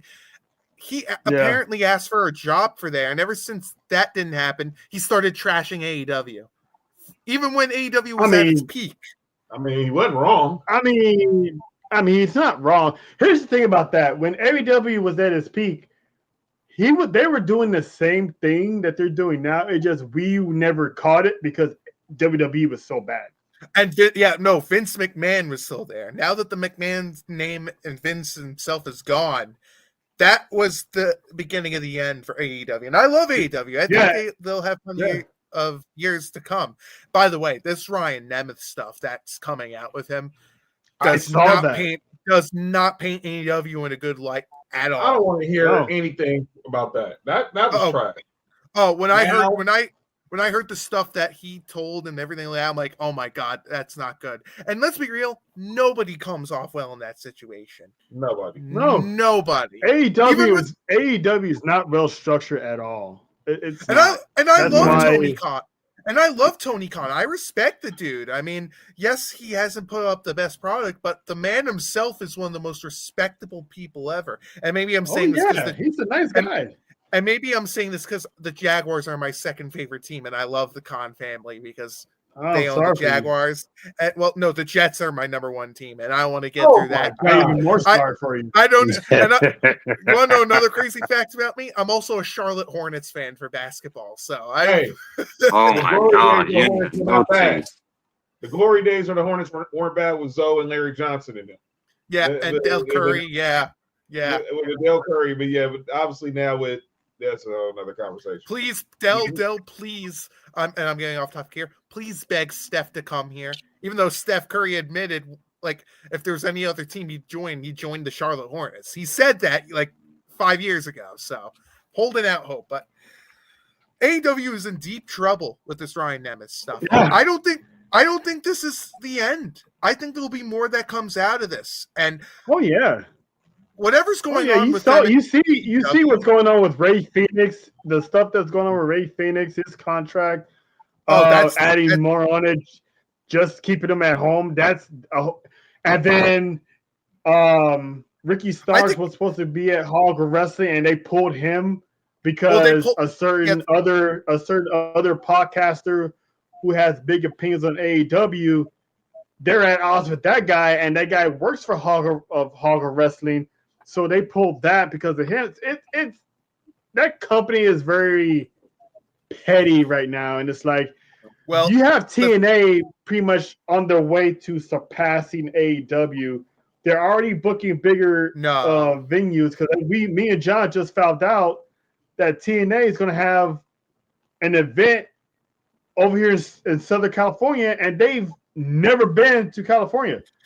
They've also booked UBS Arena. I just looked at my phone. In July of next year, they're going to be at UBS Arena. I'm a Long Islander. So Revolution is going to be at the Galen Center where USC plays basketball, men and women's basketball. Yeah. And then Anniversary is going to be in New York. Yeah. So they're slowly about to pass AEW. The fact that TNA and WWE have this merger going, I mean, they probably not going to pass AEW like I think, but I'm saying as far as like viewership, selling out arenas, the tide is switching now. I'll give you another company that's growing and not a lot of people are talking about. Maple Leaf Pro Wrestling. That has been heard with Scott D'Amore. Here's the reason why I'm not so sure about TNA. They fired Scott D'Amore when Scott D'Amore built that company up from nothing. And the whole, Anthem scandal. Remember when Matt Hardy left TNA with the whole Anthem stuff? Broken gimmick. They tried to steal his broken gimmick. Matt Hardy pretty much fought to keep it, and it's his. So, and to make it worse, not only is Jordan Grace leaving, I think Josh Alexander's gone soon. I think he's definitely gone. He's definitely leaving. He's straight up going to NXT. The only big name star that's there is Dolph Ziggler. And by the way, it's pretty telling knowing with this Ryan Nemeth stuff why Dolph Ziggler chose to go to TNA instead of AEW. So I'm not shocked there. Listen, AEW needs to exist because they're competition. Without AEW, WWE would be going back to the monopoly run to business. Probably go back to lazy booking. Probably go back to this, that, and this. Not under this era. No, they need that level of competition. I don't think under this regime that they're more worried about AEW. I think they're under the Nick Khan, Dwayne Johnson, Triple H banner. They're just worried about putting out good content, period. They're not worrying about AEW. They're not worrying about TNA. In fact, they're pretty much helping TNA, reach their potential while at the same time, legally picking, scouting for their own future talent or whatever. But without AEW, without Vince, and without AEW, WWE, they'll still put on good story television because you got someone that's into long-term story booking and all that stuff. But back then, I would agree with you. Like, there was no competition. They would have been floundering. Even with AEW coming up, they still looked at it as, screw AEW. And they barely half-assed put on good television. Yeah, so, and the thing is, though, I want there to be a good number 2 option because with WWE, the biggest problem, and that's probably why Vince got lazy, even though Vince is crazy in the head, he thought he got lazy with his booking. He thought, we're on the top. Nobody's going to bother us. With AEW coming in, there was competition. There was legit fear, and that was the wake-up call. There needs to be a strong number 2, whether it's that or New Japan. I still believe TNA can slowly but surely be in that conversation of a future number 2. I hope so. I mean, it depends because then again, I lost confidence in them the moment they fired Scott D'Amore. I'm like, really? Why would you fire Scott D'Amore? But we'll see. I think TNA has potential. I'm not totally giving up on them. I'm just proceeding with caution with them. But AEW's got real problems, and the fact that there are people ignoring them or I don't know what they're doing there is just wrong. And I want AEW to succeed. I respect AEW in a way. I respect Tony Khan, but there needs to be a wake-up call because the product being put on there is not good. And Another thing people don't realize, when he bought Ring of Honor, that also hurt too, because Tony wants to make Ring of Honor his big thing. Oh, and I'm glad I had big hopes of Ring of Honor. I thought it was going to be the next NXT. You know, me too. You put them on an app somewhere, a streaming service, get them a deal, showcase their stars, move them to AEW. Nope. You know who I hope books Ring of Honor if Tony ever separates himself from it? And you guys will agree with me on this. Bryan Danielson should book Ring of Honor content. Oh, yeah. I wouldn't be mad at that. Have him be president of Ring of Honor. I wouldn't. Yeah, like sort of a similar role that Hiroshi Tanahashi is with New Japan, but like instead of running the whole company, he just runs a specific brand. Which, by the way, Hiroshi Tanahashi, wish the guy all the best, because New Japan's like the worst it's been in the past decade. But again, I want there to be a good number 2. Yeah, I gotta go. Y'all have a good night. You too.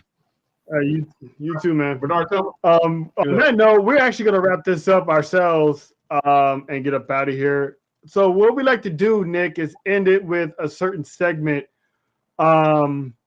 that's become a staple of Sports4U Wrestling. So, John, if you will. Ladies and gentlemen, it's time for the final segment of the night. It's often imitated. It's never duplicated. Sometimes people say stuff in the world of sports and wrestling and sports entertainment that you just got to call out. And that is the time we get to call them out. It is time for calling out names. So there might be someone here in the wrestling world you want to call out. You have this chance to give an unfiltered thoughts and let them know. Call them out for something they did or something that you just didn't agree with. And for my calling out names, I'm just calling out this whole Judgment Day situation with Finn Balor. I mean, I hated that I was right. I hate that we were right that this was going to happen. But he's not defended they just barely defended the tag team titles with the War Raiders, but now he's getting a world title match. And I can't wait to hear what Monday with Adam in this conversation him and Adam Pearce have about their other title match, which I'm like, whoa, what does that mean? But I'm calling out Finn Balor for basically, and him and JD McDonough for basically holding these tag team titles captured. And obviously the War Raiders can get these titles and they can carry this division. So please, for the love of God, get the titles off the Judgment Day. Let's break these dudes up and let's get them all the way out of here. All right. Nicholas, you got anyone for calling out names? So you want to call out for saying something or maybe a shout out? I already called out this one person. I'm going to do it again. Nia Jax. Get off your phone, go to the performance center, learn how to wrestle, stop the botching, stop the complaining, stop pointing the finger at fans. And Jonathan, if the stuff regarding what Jonathan Coachman is saying is true with Nia Jax, I don't know if you guys heard this. I heard about it. If that's true, then Nia Jax, like you got to get your attitude in check. Like I said, I'm not confirming it's true. We don't have her side of the story yet. But if it's true, you really got to look yourself in the mirror. You really do. I love you, respect you, and I want you to get better, but you got to look yourself in the mirror and you got to realize what you're doing is wrong. Right. All right. And that's calling out names. I don't have anyone this week. Thank you guys for joining us. Everyone that's still here. Bernard, thank you for joining us. Nicholas, appreciate you for pulling up. Always, if you ever want to come back, let us know. We'll be glad to have you. Let everyone know your socials and your show. Of course. So my social, I'm on Twitter. You could just put my name. It's hold on, I'm trying to point it right over here. Nicholas Smolik. Just put the @ symbol. You'll find me there. Bernard, and Shake Shake Bake Nick Baker. We are live Thursdays at 8:30 p.m. Eastern Time. We will be on Stadium Rant's YouTube channel. Strongly recommend you go there. Go to stadiumrant.com. We also write on the website. We also cover NFL, basketball, baseball, and of course pro wrestling. We even do live watch parties for pay-per-views. So if you want to come check us out there. I want to give a special shout out to you two at Sports4U Wrestling. Appreciate you guys for giving us the time to speak, and hopefully we'll do this again one day. Oh yeah, more definitely. We don't mind coming on your show and drop some game as well whenever that time comes. So with that wraps up episode 10 of Sports4U. Be sure to be on the lookout for next week's episode because we will be having Nessa and Angel Rose from the infamous Humble Rules podcast. That's it. I'm putting up next week. I'm not. Listen, I'm sorry, dude. Like I'm calling her out. It was a call out. It had to be done. Breathe, JT. Breathe, dog. JT. Breathe. Yeah. Shout out to Cash. Shout out to the whole Culture Class crew. Be also Friday Sports4U with John, Nick, and Mark. Make sure you go check those guys out on their YouTube channel, Sports4U, on Friday. I will be live tomorrow with Dale and the Best in the World podcast to go over more wrestling, probably an in-depth look on the NXT's deadline card. And like I said, deadline this Saturday. We will be doing a watch-along. I haven't decided if I was going to be live in studio or at home, but we will be having a watch-along nonetheless, so be on the lookout for that this Saturday. And next week, like I said, we will have the Gruesome Twosome, the infamous Nessa and Angel Rose from the Humble Rules podcast. They will invade Sports4U Wrestling Studios, so we will have those girls live next week. Other than that, enjoy the rest of your week, everyone. Be safe, and we will see y'all Saturday for some Sports4U watch along NXT deadline. Peace.